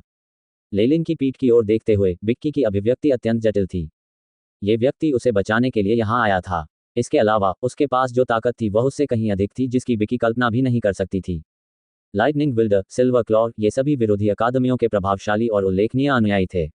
हालांकि पहले उस व्यक्ति के सामने जब उन्होंने विनती की थी तो वे स्पंज की तरह कमजोर थे और उन्हें निर्दयतापूर्वक मार दिया गया था। लेकिन वह वास्तव में कौन है? बिक्की ने अपनी आंखें झपकाईं। मलिन, लेलिन, फेले और अन्य सभी अनुचरों की छवियां उसकी स्मृति में घूम गईं। फिर भी वह असहाय महसूस कर रही थी क्योंकि उसे याद आने वाले सभी अनुचरों में ऐसा कोई व्यक्ति नहीं था जो उसके उद्धारकर्ता जैसा दिखता हो। हालांकि उसकी अंतर्ज्ञान ने उसे बताया कि वह निश्चित रूप से इस व्यक्ति को जानती थी और उनके बीच अत्यंत घनिष्ठ संबंध था। मैगी अपनी तर्कसंगतता के लिए विख्यात हैं। सहज वृत्ति जैसी चीज हमारी निर्णय क्षमता को कम कर देगी। हर बात को खंडन से परे सिद्ध करना होगा। एक बुजुर्ग की कही बातें उसके मन में उभर आईं। बिक्की के चेहरे पर खालीपन साफ दिखाई दे रहा था। उसने दांत पीसते हुए जैडन के चेहरे पर औषधि डाली और फिर वह भी वहां से चली गई। हालांकि जैडन मौली का आदर्श था, लेकिन अब वह मर चुकी थी। स्वाभाविक रूप से बिक्की अब जैडन के लिए कोई जोखिम नहीं उठाएगी। कुछ मिनट बाद जैडन ने अपनी आंखें खोली और उठ खड़ा हुआ। मुझे क्या हुआ है? तोराश कहाँ है? जैडन को कुछ समझ नहीं आया, इससे पहले कि उसके चेहरे का रंग बदल जाए। अपनी छाती को छूते हुए उसने उस जादुई कलाकृति को महसूस किया जो अभी भी उसकी बाहों में आराम कर रही थी। इसके अलावा जब उसे यकीन हो गया कि उसका बोरा मौजूद है, तभी उसने राहत की सांस ली। यह एक तीव्र युद्ध का परिणाम है। वह कौन है जिसने मुझे बचाया? जैडन ने अपना माथा खुजलाया, फिर एक लड़की की आकृति के बारे में सोचा जो उसकी ओर तेजी से आई थी। क्या यह मौली थी? इतना भयानक युद्ध, मुझे आश्चर्य है कि वह कैसी है। यहाँ पदचाप की आवाजें नजदीक आती गईं और बहुत जल्द ही दो अनुचर जैडन की दृष्टि में प्रकट हुए। एबिसल बोन फॉरेस्ट अकादमी का एक अनुयायी। उसे मार डालो। जैडन को देखने के बाद दोनों अनुचरों ने उत्साहित होकर चीख मारी और अपने रैंक शून्य मंत्र तैयार करने लगे। जैडन ने एक बार फिर अपनी जादुई कलाकृति बाहर लाने से पहले एक लंबी सांस ली। अब तक लेलिन इस युद्ध क्षेत्र से दर्जनों मील दूर था। वह एक गुफा में बैठा हुआ अपनी लूट का माल जांच रहा था। वे तीनों अनुचर अपनी शक्तियों के लिए सुप्रसिद्ध थे। इसके अलावा जो सामग्रियां और जादुई क्रिस्टल वे अपने साथ ले गए थे, वे प्रचुर मात्रा में थे। उन्होंने लेलिन को कुल मिलाकर दसियों हजार जादुई क्रिस्टल और अन्य मूल्यवान संसाधन दिए। लेलिन ने एक काले लाल डायरी कवर की सतह को महसूस किया और वह खुशी से बोला, यह आभा महिला अनुचर की अथाह आग के समान है। लेलिन ने डायरी खोली और एक रहस्यमय रून प्रकट हुआ। एआई चिप डेटाबेस से तुलना करें। बीप मिशन की स्थापना, तुलना जारी। एबिस लिपि से समानता स्तर 98.7%, परगेटरी लिपि 45.3%। एबिस स्क्रिप्ट। लेलिन को सिरदर्द था। इन रहस्यमय विमानों से प्राप्त जानकारी और चरित्र अत्यंत गोपनीय थे तथा ये जानकारी किसी को नहीं दी जाती थी। वह पुस्तकालय में एक पुस्तक के परित्यक्त पृष्ठों से केवल कुछ रूनों को समझने में कामयाब रहे और उन्हें एआई चिप डेटाबेस में संग्रहित किया। कोई बात नहीं, यह एक अच्छी लूट है। संतुष्ट होकर लेलिन ने काली लाल डायरी अपने पास रख ली। इसके बाद जो हुआ वह इस बार सबसे मूल्यवान लूट थी। लेलिन ने अपने सामने पड़े सामानों के ढेर को देखा और खुद से कुछ बुदबुदाया। वहां कुछ टूटी हुई वस्तुएं थीं, एक खंजर जो आधा टूट गया था, एक चांदी की हथेली का अवशेष, एक अधूरा चांदी का हार और समय समय पर बिजली चमक रही थी। लेलिन के हाथों मारे गए 3 अनुचर शत्रु अकादमियों के संभावित जादूगर थे, तो फिर उनके पास जादुई कलाकृतियां कैसे नहीं हो सकती थीं? हालांकि यह अफसोस की बात थी कि महिला गोरी अनुचर के टूटे खंजर का उपयोग केवल रसातल की आभा को बुलाने के लिए किया गया था और लेलिन अभी भी ये पता लगाने में असमर्थ था कि अन्य वस्तुओं का उपयोग कैसे किया जाना था। जहां तक सिल्वर क्लॉस और उनका प्रश्न है, वह पूरी तरह से विकृत व्यक्ति था जिसने वास्तव में जादुई कलाकृति को अपनी हथेली में समाहित कर लिया था। लेलिन जादुई कलाकृति के विभिन्न गुणों को अलग करने के लिए केवल पूरी हथेली को ही काट सकता था। जहां तक तोराश का प्रश्न है, उस पर लगी जादुई कलाकृति भी नष्ट हो चुकी थी। यही कारण था कि वह अंत में 16 डिग्री का आक्रमण कर सका। जादुई कलाकृतियों की जांच करना अत्यंत खतरनाक कार्य था। आगे की जानकारी से पहले लेलिन ने इन वस्तुओं का उपयोग करने का जोखिम उठाने की हिम्मत नहीं की। इसके अलावा कौन जानता है कि क्या दुश्मन ने जादुई कलाकृतियों के भीतर कोई जाल बिछा रखा था, इसलिए लेलिन को लगा कि उसे अधिक सतर्क रहना चाहिए। अगर उसे पता चला कि वे उसके लिए परेशानी खड़ी कर सकते हैं, तो चाहे लेलिन उनसे अलग होने के लिए कितना भी अनिच्छुक क्यों न हो, वह फिर भी उन्हें इस गुप्त विमान में फेंक देगा। आखिरकार वह नहीं चाहता था कि कोई आधिकारिक जादूगर उस पर ध्यान दे। वास्तव में अभी भी एक जादुई कलाकृति है जिसे आसानी से प्राप्त किया जा सकता है। यह ज़ैडिन के शरीर पर हरा बेल बैज है। लेलिन ने ज़ैडिन को इस जादुई कलाकृति का उपयोग पहले भी डायरिजिबल पर करते देखा था, जब उसने इसका उपयोग कालीवीर को दबाने के लिए किया था, जिसने लेलिन की स्मृति पर एक मजबूत छाप छोड़ी थी। हालांकि ये बैज उन्हें प्रोफेसर डोरोटे ने दिया था। जहां तक डोरोटे का प्रश्न है, वह एबिसल बोन फॉरेस्ट अकादमी में आधिकारिक मैगस था। यदि लेलिन किसी दुश्मन की जादुई कलाकृति छीनकर अकादमी में छिप जाए, तो वह सुरक्षित हो सकता है। हालांकि अगर वह ज़ैडिन को ले लेता, तो लेलिन अब एबिसल बोन फॉरेस्ट अकादमी में नहीं रह पाता। अकादमी के महत्वपूर्ण क्षणों के दौरान अगर यह खबर बाहर आ गई कि वह अभी भी साथी अनुयायियों को नुकसान पहुंचा रहा है, तो मैगस वर्ल्ड में लेलिन का नाम तिरस्कृत सड़क के चूहे के बराबर होगा। वह इस छोटे से लाभ के लिए अपनी तर्कसंगतता नहीं खोएगा। ये भी है, लेलिन ने अपने हाथ हिलाए और उसके हाथों में 2 अलग अलग आकार के बैज दिखाई दिए। ये सौरुन और महिला गोरी अनुचर के बैज थे। यद्यपि वे टोराश से थोड़े कमजोर थे, लेकिन फिर भी ये कम से कम 20 से 30 योगदान अंकों के लायक था। सबसे पहले मैं बस इन्हें पकड़ कर रखूंगा। यदि भविष्य में मुझे अन्य बैज मिल गए तो मैं इन्हें नहीं बदलूंगा। ये 2 बैज लेलिन की सुरक्षा थे। यदि वह गुप्त विमान में अन्य बैज एकत्रित कर 50 योगदान अंक अर्जित करने में सक्षम होता, तो वह इनका उपयोग नहीं करता। हालांकि यदि योगदान अंक पर्याप्त नहीं थे, तो लेलिन के पास कोई विकल्प नहीं था और वह केवल उनमें से एक या दोनों को सौंप सकता था। जहां तक तोराश का सवाल है, लेलिन को लगा कि उसकी ताकत उसकी अकादमी के लिए बहुत महत्वपूर्ण है और तोराश का समर्थन करने वाले व्यक्ति ने उसे पोषित करने में बहुत प्रयास किए होंगे, इसलिए उसे उकसाना बेहतर नहीं था। ... 2 दिन बीत गए। गुप्त विमान के बाहर पाया गया जंगल चमकीले पीले रंग से जगमगा रहा था। समय समय पर तेज हवा के झोंके रेत के कण उड़ाते रहते थे और जमीन पर रहने वाले जीव जंतु हर कीमत पर इस जगह से दूर रहते थे, यहाँ तक कि छछूंदर और चींटियां भी इसका अपवाद नहीं थीं। गुप्त विमान का प्रवेश द्वार धीरे धीरे सिकुड़ रहा था, मानो वह कोई जीवित जानवर हो। प्रवेश द्वार के बाहर तीनों चेयरमैन और सभी प्रोफेसरों ने प्रवेश द्वार की ओर देखा, जो लगातार अलग अलग रंगों से चमक रहा था और उनके चेहरों पर अलग अलग भाव थे। साइली ने हवा में तैरते चांदी के रेत घड़े को देखा। घंटे के आकार के घड़ी के ऊपरी आधे भाग पर सुनहरी रेत की बूंदें नीचे की ओर टपक रही थीं, तथा अंत में एक पतली परत छोड़ रही थीं। तारांकन दी। तारांकन समय बीतने के साथ रेत का अंतिम सुनहरा मोती नीचे की ओर टपकने लगा। समय पूरा हो गया है, आइए हम अपने अनुचरों का स्वागत करें। सिले ने अपना मुंह खोला और धीमी आवाज में बोला, क्या आप बहुत चिंतित हैं? गुरु, जो बगल में खड़ा था, मुस्कुराया। हर मिनट जो बीतता जाएगा, एबिसल बोन फॉरेस्ट अकादमी में एक अनुयायी मारा जाएगा। उनके सिर मेरे ऋषि गौतम की झोपड़ी की शोभा बन जाएंगे और बड़े द्वारों पर लटका दिए जाएंगे। इस समय गुप्त विमान में अब एबिसल बोन फॉरेस्ट अकादमी के अनुयायी नहीं होंगे। हम सभी जानते हैं कि एक बार दोनों अकादमियों के अनुयायी एकत्र हो गए तो एबिसल बोन फॉरेस्ट अकादमी के अनुयायी हमारे लिए काटने के लिए बोर्ड पर रखे मांस के समान हो जाएंगे और वे भीड़ के बराबर भी नहीं होंगे। अन्य गोरी महिलाएं मुस्कुराईं, लेकिन उसकी मुस्कुराहट कुछ दुर्भावनापूर्ण लग रही थी। निकोला, तुम अब भी इसे जाने नहीं दे सकती। अंततः साइली के चेहरे पर एक भाव उभरा और वह था अफसोस। मैं बहुत पहले ही बीती बातें भूल चुका हूं।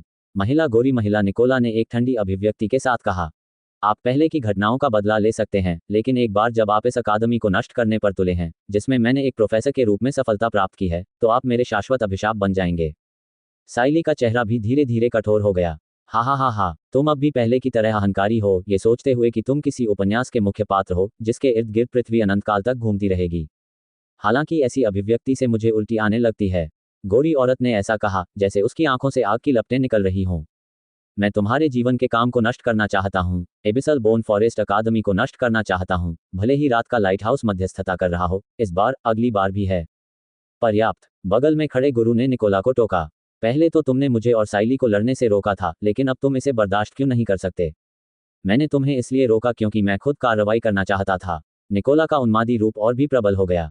पर्याप्त। एक घना काला रंग छा गया और एक क्षण में ही आकाश पर छा गया। अंधेरे के बीच अंदर से एक चमकदार पीली रोशनी आ रही थी, जिससे काले वस्त्र में लिपटा एक व्यक्ति दिखाई दिया। महोदय, तीनों अध्यक्षों ने सिर झुकाया। वे केवल रैंक 2 के मैगस थे, फिर भी उनके सामने खड़ा यह व्यक्ति वास्तव में रैंक 3 का मैगस था। मैगस वर्ल्ड के प्रत्येक स्तर में आकाश और पृथ्वी के बीच जैसा स्पष्ट अंतर था। इससे पहले ये सर ही थे जिन्होंने युद्ध में मध्यस्थता करने के लिए उन तीनों को दबा दिया था। चूंकि मेरा light house of the night पहले ही हस्तक्षेप कर चुका है, इसलिए उसके बाद उत्पन्न होने वाला कोई भी विवाद हमारे लिए उकसावे के रूप में माना जाएगा, क्योंकि अनुबंध और तारीख अभी भी प्रभावी हैं। काले वस्त्र पहने उस आदमी की आंखें गहरे हरे रंग की थीं। चाहे वह साइली हो या अन्य दो चेयरमैन, अगर ये नजरें उन पर पड़ती तो वे ऐसे कांप उठते जैसे किसी जादुई जानवर ने उन्हें फंसा लिया हो। आसन मृत्यु की इस भावना ने अंततः निकोला को उसके पागलपन से बाहर निकाला। अब से मंत्र निर्माण को सक्रिय करें और गुप्त विमान के भीतर अनुचरों को प्राप्त करें। जी श्रीमान। तारांकन पेंग। तारांकन। एक भयंकर विस्फोट हुआ और लेलिन के पीछे खड़े अनुचरों में आग लग गई तथा वे राख में बदल गए। लेलिन के कदम रुक नहीं रहे थे और वह भागता रहा। ये वही है जिसने सीट, क्रोक और ओल्ड ईगल को मारा है, उसे भागने मत दो। उसके पीछे सेज गोथम हट और व्हाइटवुड्स कैसल के अनुचरों का एक दल बना हुआ था, जो 7 लोगों का एक मानक दल था जो लगातार उसका पीछा कर रहा था। लेलिन का पीछा करने वाले धीरे धीरे उसके करीब आ गए। तारांकन पेंग। तारांकन। लेलिन ने फिर से 2 विस्फोटक औषधियां फेंकी, जिससे उसके पीछे लगातार लपटें उठ रही थीं। अनुचर चिल्लाए और लेलिन उनसे काफी दूर चला गया। धत्तेरी की। लेलिन का चेहरा उदास था। पहले 3 अनुचरों को मारने के बाद लेलिन ने फिर से अकेले ही अपना शिकार अभियान शुरू कर दिया। पहले तो सब कुछ बहुत आसान था, जहां उन्होंने एक और लेवल 3 अनुचर का बैच प्राप्त कर लिया। इस बार उन्होंने विशेष रूप से उन लोगों को चुना जो काफी बूढ़े थे या जिनके पास कोई शक्तिशाली वस्तु नहीं थी। ये वे लोग थे जो आगे बढ़ने में असमर्थ थे और उनके पीछे कोई मजबूत समर्थन भी नहीं था। दूसरे दिन के उत्तरार्ध में सभी शत्रु शिविर के अनुचर पहले से ही एकत्रित हो चुके थे और उन्होंने समूह मंत्र रचनाएं बना ली थीं। ये सभी प्रदर्शन स्तर 2 या 3 के अनुचर समूहों द्वारा किए गए। यदि उनकी संख्या पर्याप्त थी तो रैंक 1 मैगस को भी अस्थायी रूप से पीछे हटना पड़ा। लेलिन के पास कोई विकल्प नहीं था, इसलिए वह केवल खुद को छुपा सकता था और अपना शिकार रोक सकता था। एआई चिप का पता लगने के बाद वह आज तक सफलतापूर्वक छिपने में कामयाब रहा। चीजें वैसी ही हुई जैसा उन्होंने भविष्यवाणी की थी। सहायकों के एकत्र होने के बाद उन्होंने छोटी छोटी टुकड़ियां बनाई और गुप्त विमान की गहन तलाशी ली। उन्होंने हर अंतिम शत्रु को मार डालने की इच्छा वाली मुद्रा बनाए रखी। एबिसल बोन फॉरेस्ट अकादमी के कई अनुचर तत्काल मारे गए तथा प्रतिद्वंद्वी के अत्यधिक दबाव के कारण वे प्रतिरोध भी नहीं कर सके। लेलिन ने एक स्तर 3 अनुचर को भी देखा जो एक जादुई कलाकृति लेकर आया था, लेकिन वह अनुचर जादू के प्रभाव में केवल कुछ ही मिनटों तक जीवित रह सका। इसके बाद उस पर पड़े अनगिनत रैंक 0 मंत्रों से वह टुकड़े टुकड़े हो गया। यहां तक कि जादुई कलाकृति भी उनके विरोधियों के लिए ट्रॉफी पुरस्कार बन गई। लेलिन केवल इस साथी अनुचर के प्रति अपनी सहानुभूति व्यक्त कर सकता था और उसने और भी अधिक गुप्त रूप से अपनी पहचान छुपा ली। सौभाग्य से जादूगरों के तरीके बेहद अजीब थे और प्रतिद्वंद्वी केवल 2 अकादमियां थीं जो आपस में पूरी तरह सामंजस्यपूर्ण नहीं हो सकती थीं। इससे एबिसल बोन फॉरेस्ट अकादमी के अनुयायियों को जीवित रहने का मौका मिल गया। जब लेलिन ने अनुमान लगाया कि समय लगभग समाप्त हो गया है, तो उसने तुरंत एक छोटे दल पर घात लगा दी, क्योंकि वह अपने लक्ष्य से एक बैच पीछे रह गया था। उनके अनुमान के अनुसार एक बार जब वह विरोधियों को मार देगा तो समय समाप्त हो जाएगा, जहां उसे टेलीपोर्ट भी कर दिया जाएगा और समूह के जवाबी हमले का सामना करने की आवश्यकता नहीं होगी। भाड़ में जाओ। समय की पाबंदी की कमी के कारण लोग मारे जाएंगे। बेशक लेलिन को उम्मीद नहीं थी कि चेयरमैन की दुश्मनी के कारण समय में देरी होगी, जिसके परिणामस्वरूप उसकी गणना में त्रुटि हुई। स्तर 3 के एक अनुचर की हत्या करने के बाद उसे तुरंत घेर लिया गया और उस पर हमला किया गया। फॉलन स्टार पेंडेंट की ऊर्जा पिछली बार पूरी तरह से खपत हो गई थी और मैंने इसे रिचार्ज नहीं किया है। यदि ऐसा नहीं होता तो मैं बहुत पहले ही भाग गया होता। लेलिन ने दांत पीसते हुए आदेश दिया, एआई चिप, भौगोलिक क्षेत्र का पता लगाएं और सबसे अच्छा वापसी मार्ग की गणना करें। बीप। मिशन की स्थापना। एआई चिप के संकेत के साथ लेलिन ने घने जंगल के बीच विभिन्न अप्रत्याशित झुकने वाली हरकतें शुरू कर दी, जिससे वह धीरे धीरे पीछा कर रहे अनुचरों से दूरी बनाने लगा। मैं अंततः बच निकला। 1 दर्जन मील से अधिक दौड़ने और अपने पीछा करने वालों को चकमा देने के बाद अचानक उसे चक्कर आने लगा और उसकी छाती पर लगा बैज चमकने लगा। अरे, टेलीपोर्टेशन आखिरकार आ गया है।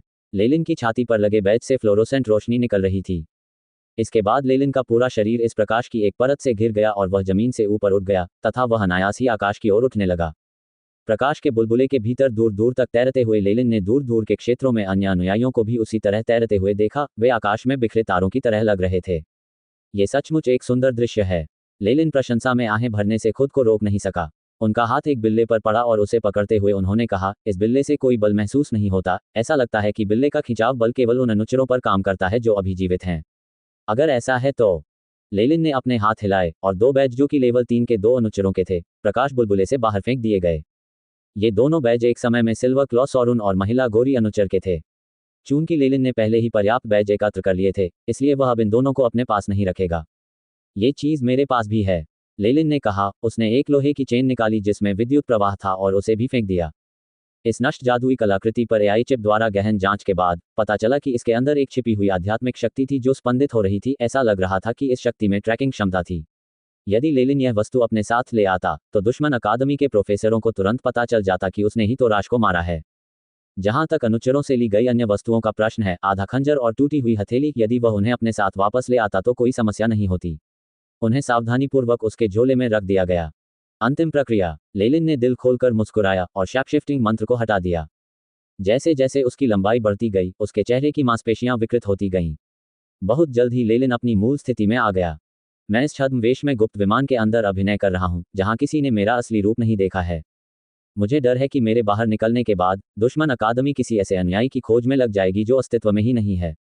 भविष्य में होने वाले संभावित दृश्य के बारे में सोचकर वह मुस्कुराए बिना नहीं रह सका।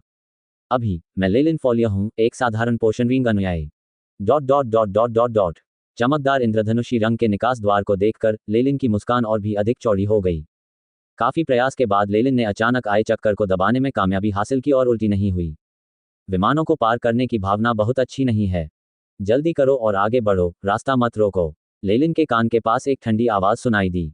लेलिन ने जल्दी से झुककर प्रणाम किया और वहां से चला गया। तभी उसने आसपास के वातावरण पर नजर डाली। गुप्त विमान के निकास द्वार के बाहर का दृश्य पहले जैसा ही दिख रहा था। तीनों अकादमियों को एक त्रिकोणीय संरचना में विभाजित किया गया था, जहां वे एक दूसरे के सामने थीं। सेज गोथम हट और व्हाइटवुड्स कैसल के सदस्य एक दूसरे के करीब आ गए और एक स्वर में आम दुश्मन एबिसल बोन फॉरेस्ट एकेडमी का सामना किया। फिलहाल अनुयायी लगातार निकास द्वार से बाहर निकलकर अपने अपने प्रोफेसर के पास वापस लौट रहे हैं।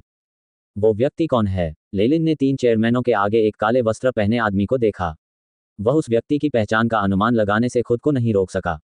तारांकन शुआ, तारांकन। लेकिन अब क्योंकि काले वस्त्र पहने आदमी ने लेलिन की स्थिर दृष्टि को अपने ऊपर महसूस किया, उसने अपना सिर घुमाया और पीछे देखा। उसने तुरंत एक जोड़ी गहरे हरे रंग की आंखों पर नजर डाली। आसपास की दुनिया मानो समय में रुक गई हो, हर जगह केवल हरियाली ही दिखाई दे रही थी। लेलिन के आसपास के अनुचर और प्रोफेसर जैड की मूर्तियों में बदल गए थे, जहां जीवन के कोई लक्षण नहीं देखे जा सकते थे। लेलिन ने अपना मुंह खोलने की कोशिश की, लेकिन उसके मुंह से कोई शब्द नहीं निकला।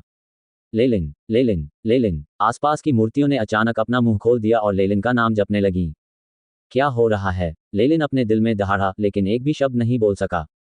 तारांकन पेंग, पेंग। तारांकन। गहरे हरे रंग की मूर्तियां हिलने लगीं और उनसे लगातार हरे रंग की धूल गिरने लगी।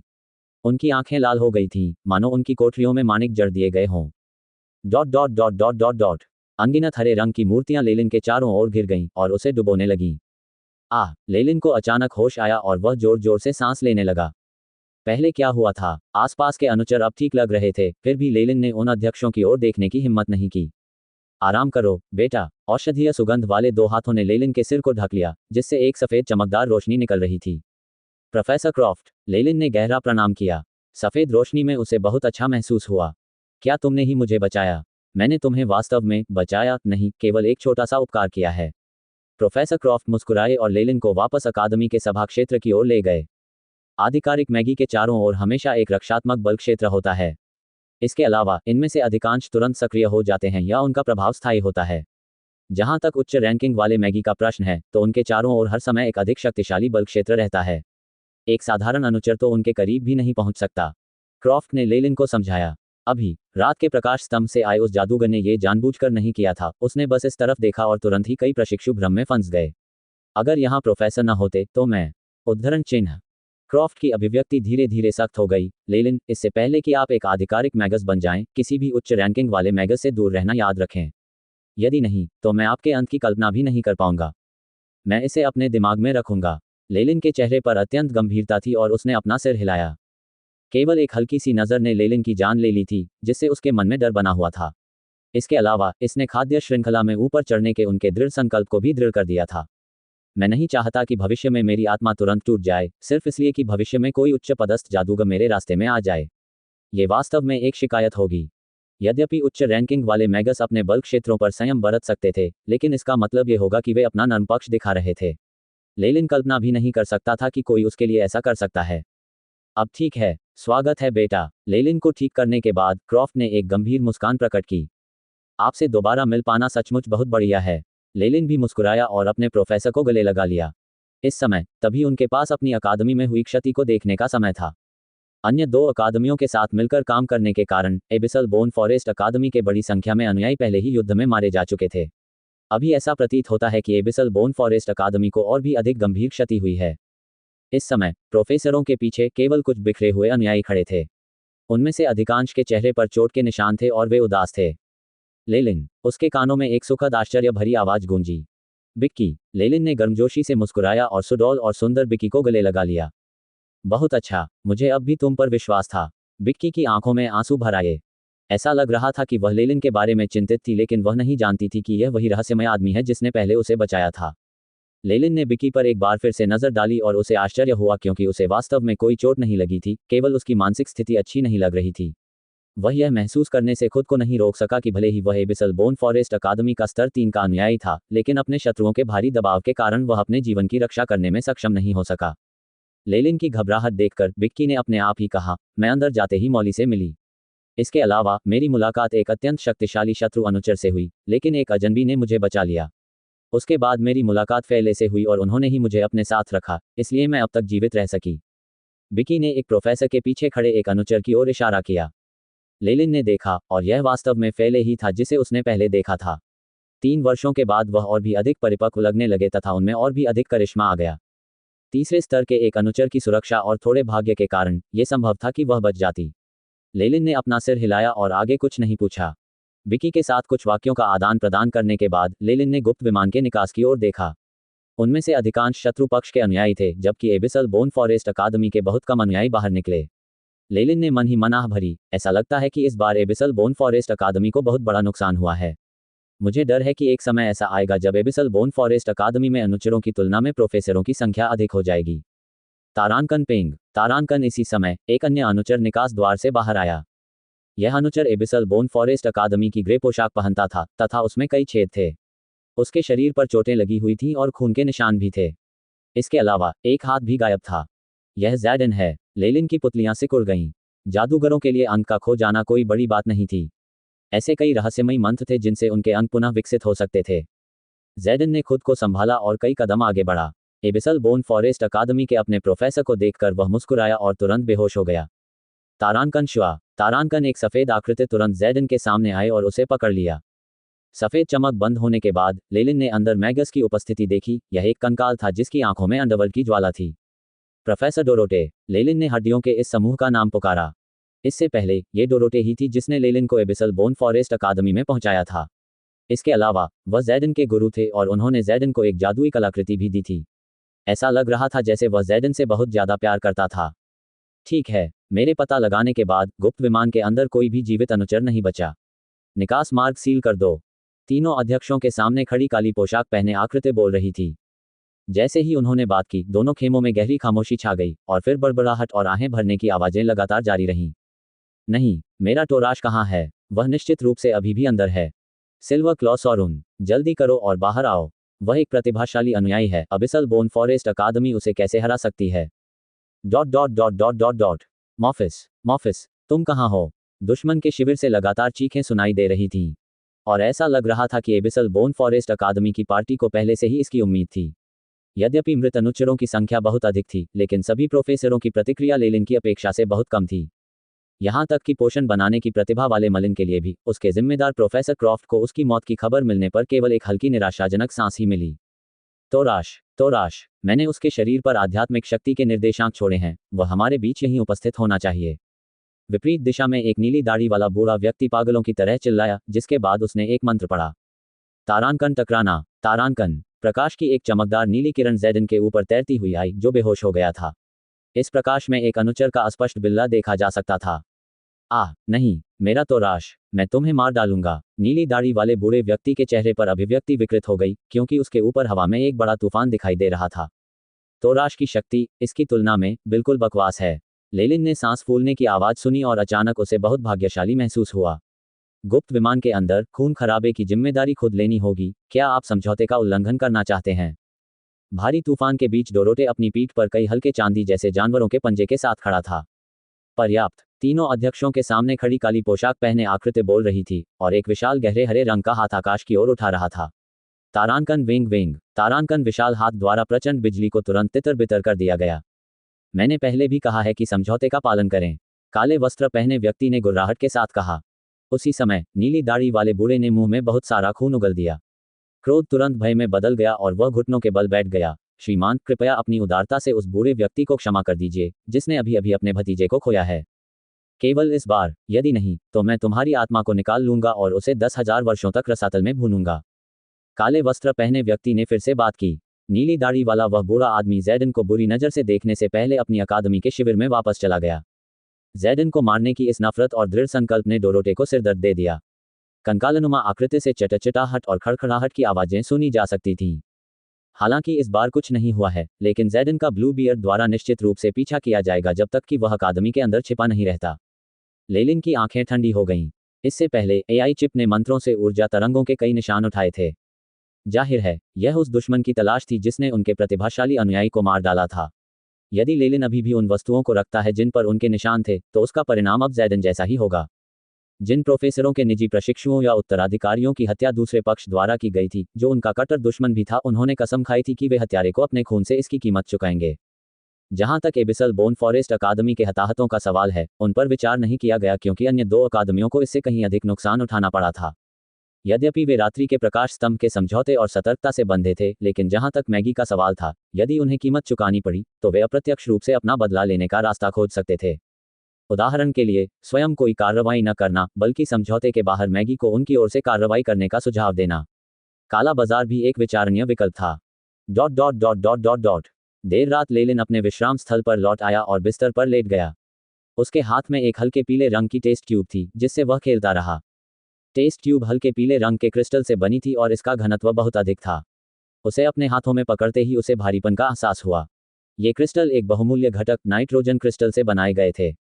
कोई भी मंत्र जो 20 डिग्री या उससे कम का हो, उसे नुकसान नहीं पहुंचा सकेगा। इन नाइट्रोजन क्रिस्टलों का उपयोग टेस्ट ट्यूब बनाने के लिए किया जाता था। इसका उपयोग अक्सर उन औषधियों को संग्रहित करने के लिए किया जाता था जो अधिक मूल्यवान होती थीं।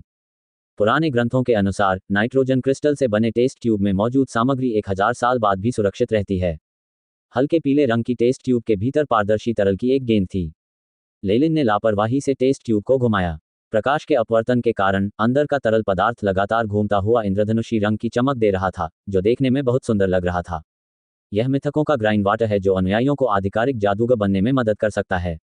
लेलिन ने टेस्ट ट्यूब को देखा और बुदबुदाया। इससे पहले नाइट के लाइट हाउस से मैगस के दमन के तहत सेज गोथम हट और व्हाइटवुड्स कैसल के अध्यक्षों के पास सिर झुकाने के अलावा कोई विकल्प नहीं था। फिर वे अपने अनुयायियों को वहां से ले गए। यहां तक कि तोराश का प्रोफेसर भी इतना मूर्ख नहीं था कि उच्च पदस्थ मैगस को दूसरी बार अपमानित कर सके। जहां तक लेलिन और बाकी लोगों की बात है, तो उनके प्रोफेसर उन्हें एबिसल बोन फॉरेस्ट अकादमी वापस ले गए। लेलिन ने जानबूझकर नजर घुमाई और देखा कि इस समय एबिसल बोन फॉरेस्ट अकादमी में अनुचरों की संख्या 50 से अधिक नहीं थी।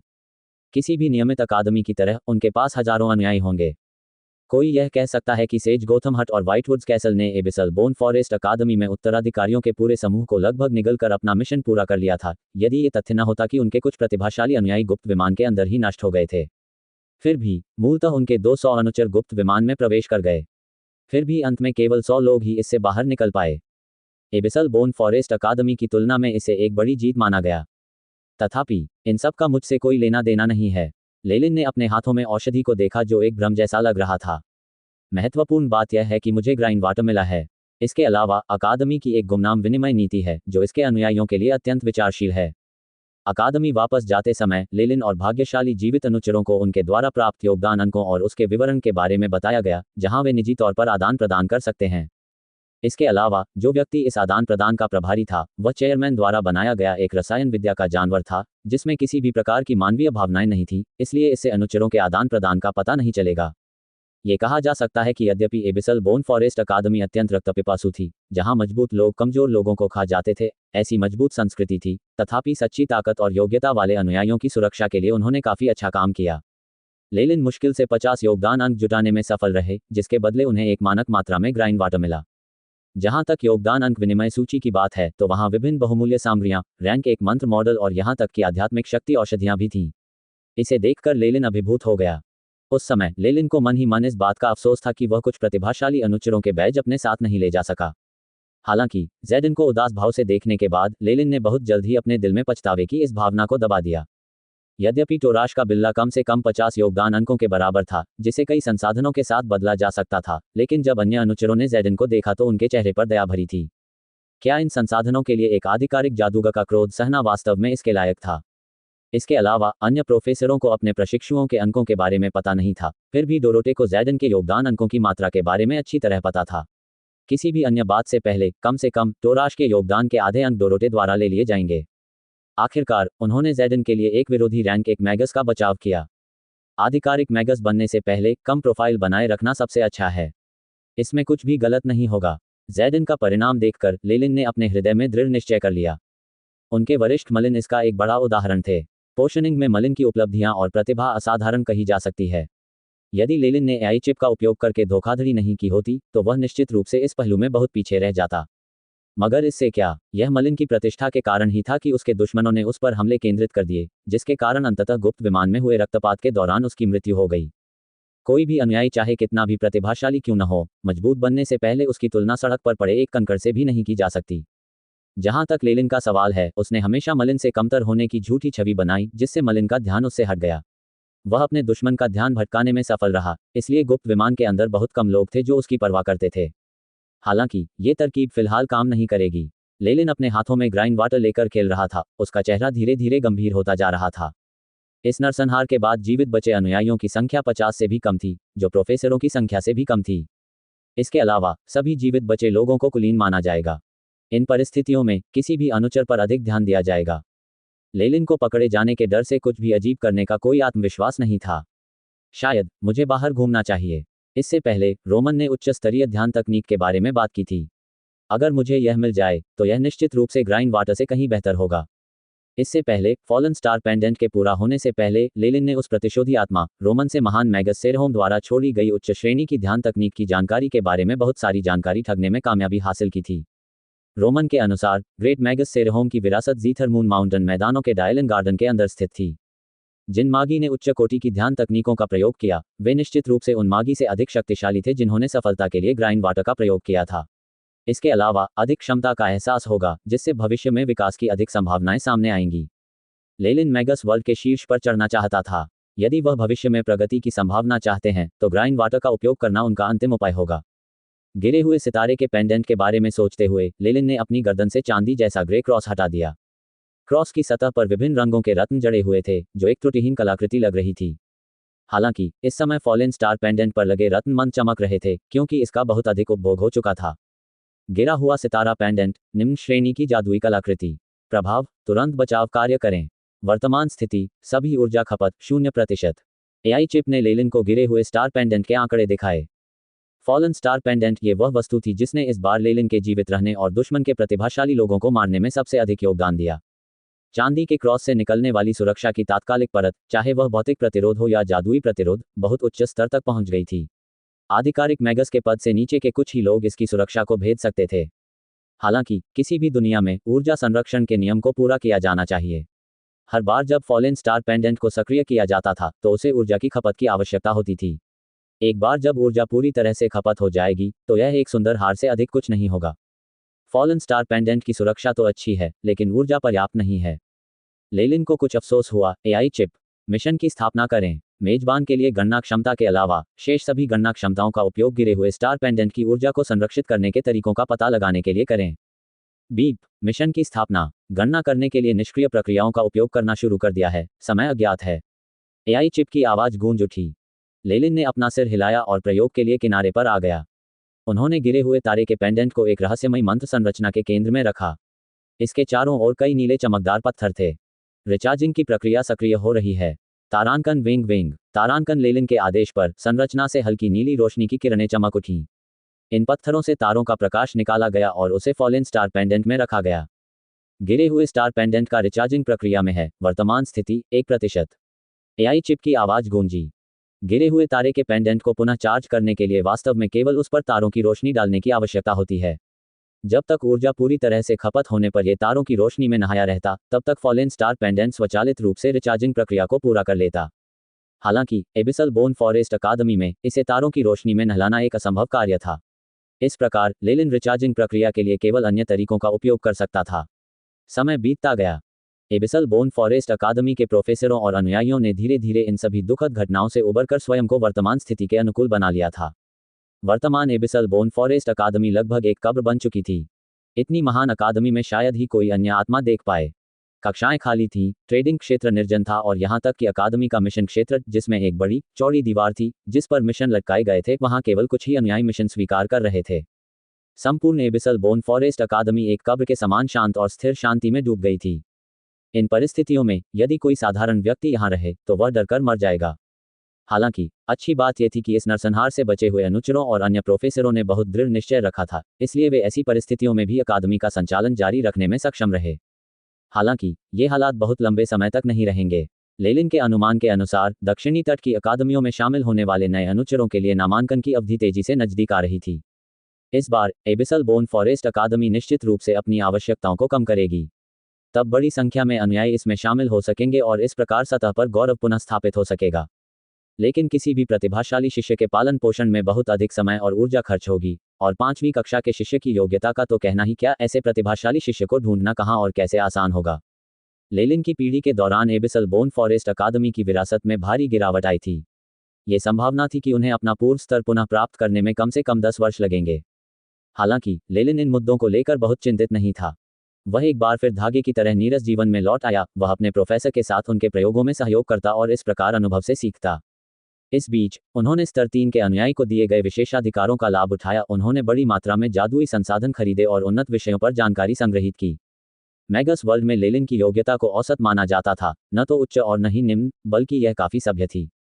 इसके अलावा वह स्तर 3 अनुयायी तक आगे बढ़ने में सफल रहा था।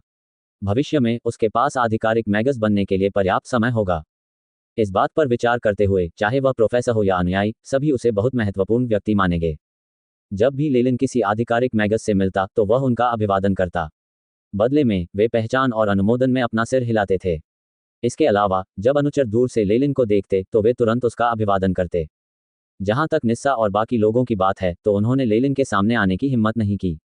निस्सा के बारे में सोचते हुए लेलिन उसके लिए खुश होने से खुद को रोक नहीं सका। इस तरह के रक्तपात में वह वास्तव में अपनी जान बचाने में सफल रही और कुछ योगदान अंक भी प्राप्त कर सकी, जो कि एक अत्यंत कठिन काम था।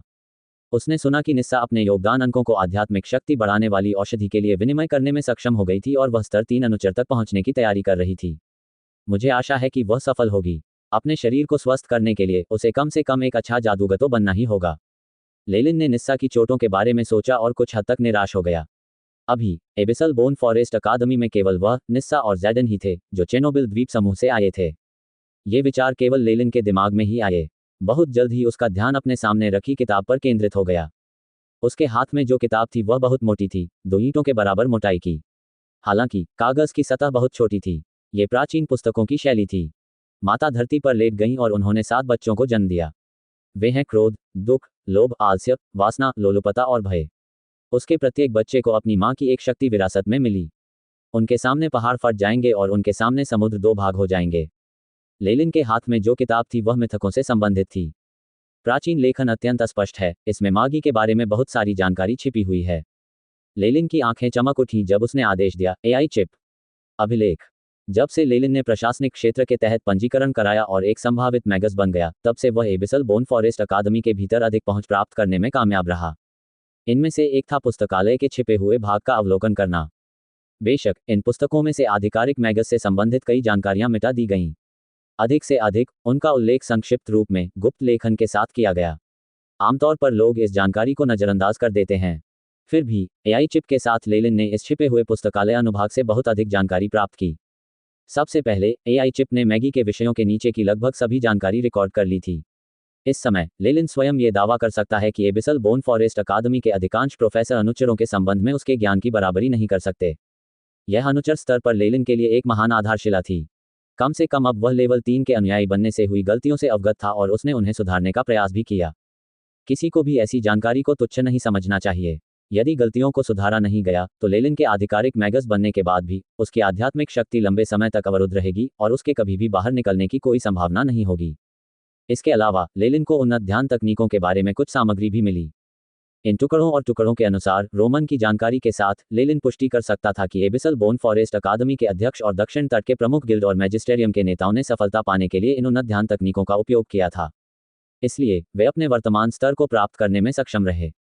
जहां तक दक्षिणी तट के अधिकांश मागी का प्रश्न है, तथा साथ ही अकादमियों के कई प्रोफेसरों को उन्नत ध्यान तकनीकों के अस्तित्व के बारे में जानकारी नहीं थी। उन्होंने सफलता पाने के लिए ग्राइंड वाटर का उपयोग किया, जिससे वे अपने पूरे जीवन के लिए रैंक 1 मैगस के स्तर पर बने रहे। इन सब बातों को देखने के बाद लेलिन ने ग्राइंड वाटर के उपयोग पर पूरी तरह से अपनी सहमति दे दी। ऐसा लगता है कि ज़ीथर मून माउंटेन मैदानों की ओर बढ़ना और उन्नत ध्यान तकनीक प्राप्त करना, जिसे महान मैगस सेरेहोम ने पीछे छोड़ दिया था, भविष्य के विकास के लिए आवश्यक है। लेलिन ने धीरे से किताब बंद की और पुस्तकालय से बाहर चला गया। लेलिन ने छिपे हुए पुस्तकालय खंड की अधिकांश जानकारी रिकॉर्ड करने के लिए एआई चिप का उपयोग किया था। भविष्य में, चाहे वह कहीं भी हो, वह हमेशा एआई चिप के साथ खोज कर सकेगा। यह ऐसा था मानो वह हर समय अपने साथ एक बड़े पैमाने का बुद्धिमान पुस्तकालय लेकर चल रहा हो। प्रोफेसर लेलिन क्रॉफ्ट की प्रयोगशाला में गया और क्रॉफ्ट को प्रणाम किया, जो वहां प्रयोग कर रहा था। हालांकि क्रॉफ्ट पहले जैसा ही था, लेलिन ने पाया कि उसकी आंखें कुछ धुंधली हो गई थीं। ऐसा लगता है कि मलिन की मृत्यु ने 100 वर्ष से अधिक आयु के इस वृद्ध व्यक्ति पर थोड़ा ही प्रभाव डाला था। लेलिन, मेरे बच्चे। लेलिन को देखने के बाद क्रॉफ्ट मुस्कुराया और वह अधिक केंद्रित दिखाई दिया। मेरे पिछले सुझाव के बारे में क्या आपने कोई उत्तर तय कर लिया है? क्रॉफ्ट ने पूछा। हाँ, प्रोफेसर, लेलिन ने एक बार फिर सिर झुकाया। मैं इस बात की सराहना करता हूं कि लेस्ली परिवार मेरे बारे में बहुत अच्छा सोचता है, लेकिन मैं अपने दम पर आगे बढ़ने की कोशिश करना चाहता हूं। लेलिन का जवाब सुनने के बाद क्रॉफ्ट के चेहरे पर उदासी छा गई। हालांकि पोषण बनाने में लेलिन की प्रतिभा क्रॉफ्ट के लिए भी सराहनीय थी। ये जानने के बाद कि मलिन की मृत्यु हो गई है, लेलिन उसका सबसे अच्छा प्रशिक्षु बन गया था, इसलिए वह फिर से सलाह देने से खुद को रोक नहीं सका। लेस्ली परिवार बहुत बढ़िया है, पोषणीय उनका विशेष क्षेत्र है। वहां आपकी प्रतिभा निश्चित रूप से पूरी तरह प्रदर्शित होगी। इसके अलावा लेस्ली परिवार में ईमानदारी है, जहां अनुबंध की शर्तें अकादमी की तुलना में बहुत बेहतर हैं। लेलिन ने बहुत उत्सुकता से देखा, लेकिन अंदर ही अंदर उसने बिना किसी हिचकिचाहट के क्रॉफ्ट के प्रस्ताव को अस्वीकार कर दिया था। रक्तपात के बाद क्रॉफ्ट के दिल में लेलिन का स्थान ऊंचा हो गया। इससे पहले जब उन्होंने बातचीत की थी, तो क्रॉफ्ट ने लेस्ली परिवार का प्रतिनिधित्व करते हुए उनका समर्थन किया था और लेलिन को एक प्रस्ताव दिया था। लेस्ली परिवार एबिसल बोन फॉरेस्ट अकादमी में बड़े पैमाने पर मैगस परिवारों में से एक था, जिसमें कई मैगी समर्थन करते थे। क्रॉफ्ट इसके सदस्यों में से एक थे। एबिसल बोन फॉरेस्ट अकादमी के साथ लंबे समय से चली आ रही परंपरा और इतिहास के कारण लेस्ली परिवार के पास रैंक 1 मंत्र और ग्राइंड वाटर की एक प्रति भी थी। क्रॉफ्ट ने जो सुझाव दिया वह अकादमी के साथ हस्ताक्षरित वही अनुबंध था। लेस्ली परिवार बदले में रैंक 1 मंत्र मॉडल और ग्राइंड वाटर भी देगा। अकादमी के साथ अनुबंध की तुलना में परिवार के साथ अनुबंध में कम प्रतिबंध होंगे। हालांकि ये लेलिन की रुचि के अनुरूप नहीं था। चाहे लेस्ली परिवार कितना भी शक्तिशाली क्यों न हो, क्या वे उन्नत ध्यान तकनीक प्रदान करने में सक्षम होंगे? क्रॉफ्ट को देखते हुए, जिनके पास एक भी उच्च स्तरीय ध्यान तकनीक नहीं थी, उन्हें पहले से ही उत्तर पता था। महान मैगस सेरेहोम की विरासत के तहत लेलिन को उम्मीद थी कि उसे कभी भी मैगी परिवार में शामिल नहीं होना पड़ेगा और खुद पर प्रतिबंध नहीं लगाना पड़ेगा। इसके अलावा लेलिन एक ऐसे व्यक्ति थे जो स्वतंत्रता को महत्व देते थे। जब तक कि वह किसी निराशाजनक स्थिति में न हो, वह कभी भी किसी परिवार के साथ अनुबंध करने के लिए खुद को बेचने के बारे में नहीं सोचेगा। ये सब मैं जानता हूं, प्रोफेसर। लेकिन लेलिन ने अपना सिर उठाया, उसकी आंखों में अडिग संकल्प और दृढ़ संकल्प झलक रहा था। मैं अभी भी अपने दम पर प्रयास करना चाहता हूं। अगर मैं असफल भी हुआ, तो मैं आपसे वादा करता हूं, प्रोफेसर, कि मैं निश्चित रूप से लेस्ली परिवार को प्राथमिकता दूंगा और उस पर विचार करूंगा। आप। क्रॉफ्ट के चेहरे पर विभिन्न भाव उभर आए। अपने पास मौजूद सबसे उत्कृष्ट अनुचर को देखकर उसे अचानक थोड़ा असहाय महसूस हुआ। ठीक है, आप अभी केवल 17 वर्ष के हैं। जवानी अनमोल है, यह आपको गलतियां करने की अनुमति देती है। क्रॉफ्ट ने लेलिन को देखा और उसे अपनी युवावस्था की याद आ गई। उसकी आंखों से पता चल रहा था कि वह कोई स्मृति स्मरण कर रहा था। धन्यवाद प्रोफेसर। हालांकि क्रॉफ्ट का व्यवहार अनुचित था, लेलिन कुछ हद तक द्रवित हो गया। वह कभी नहीं चाहते थे कि उनके प्रशिक्षुओं को कोई हानि पहुंचे। यह विशेषता एबिसल बोन फॉरेस्ट अकादमी में काफी प्रशंसनीय थी। उस मामले में आप आधिकारिक मैगस बनने के लिए इस बाधा को कैसे पार करने की योजना बना रहे हैं? क्रॉफ्ट ने पूछा। यह। लेलिन ने अपना सिर हिलाया, मानो वह शर्मिंदगी में हो, जिससे क्षमा प्रार्थी भाव प्रकट हुआ। मैंने सुना है कि प्रोफेसर डोरोटे के पास आधिकारिक मैगस के बारे में कुछ जानकारी है। हाँ, क्रॉफ्ट हंसे। तो यह आपकी योजना थी? दक्षिणी तट पर आधिकारिक मैगस बनने की जानकारी अक्सर बड़े गिल्डों द्वारा नियंत्रित की जाती थी, लेकिन हमेशा एक अपवाद होता था।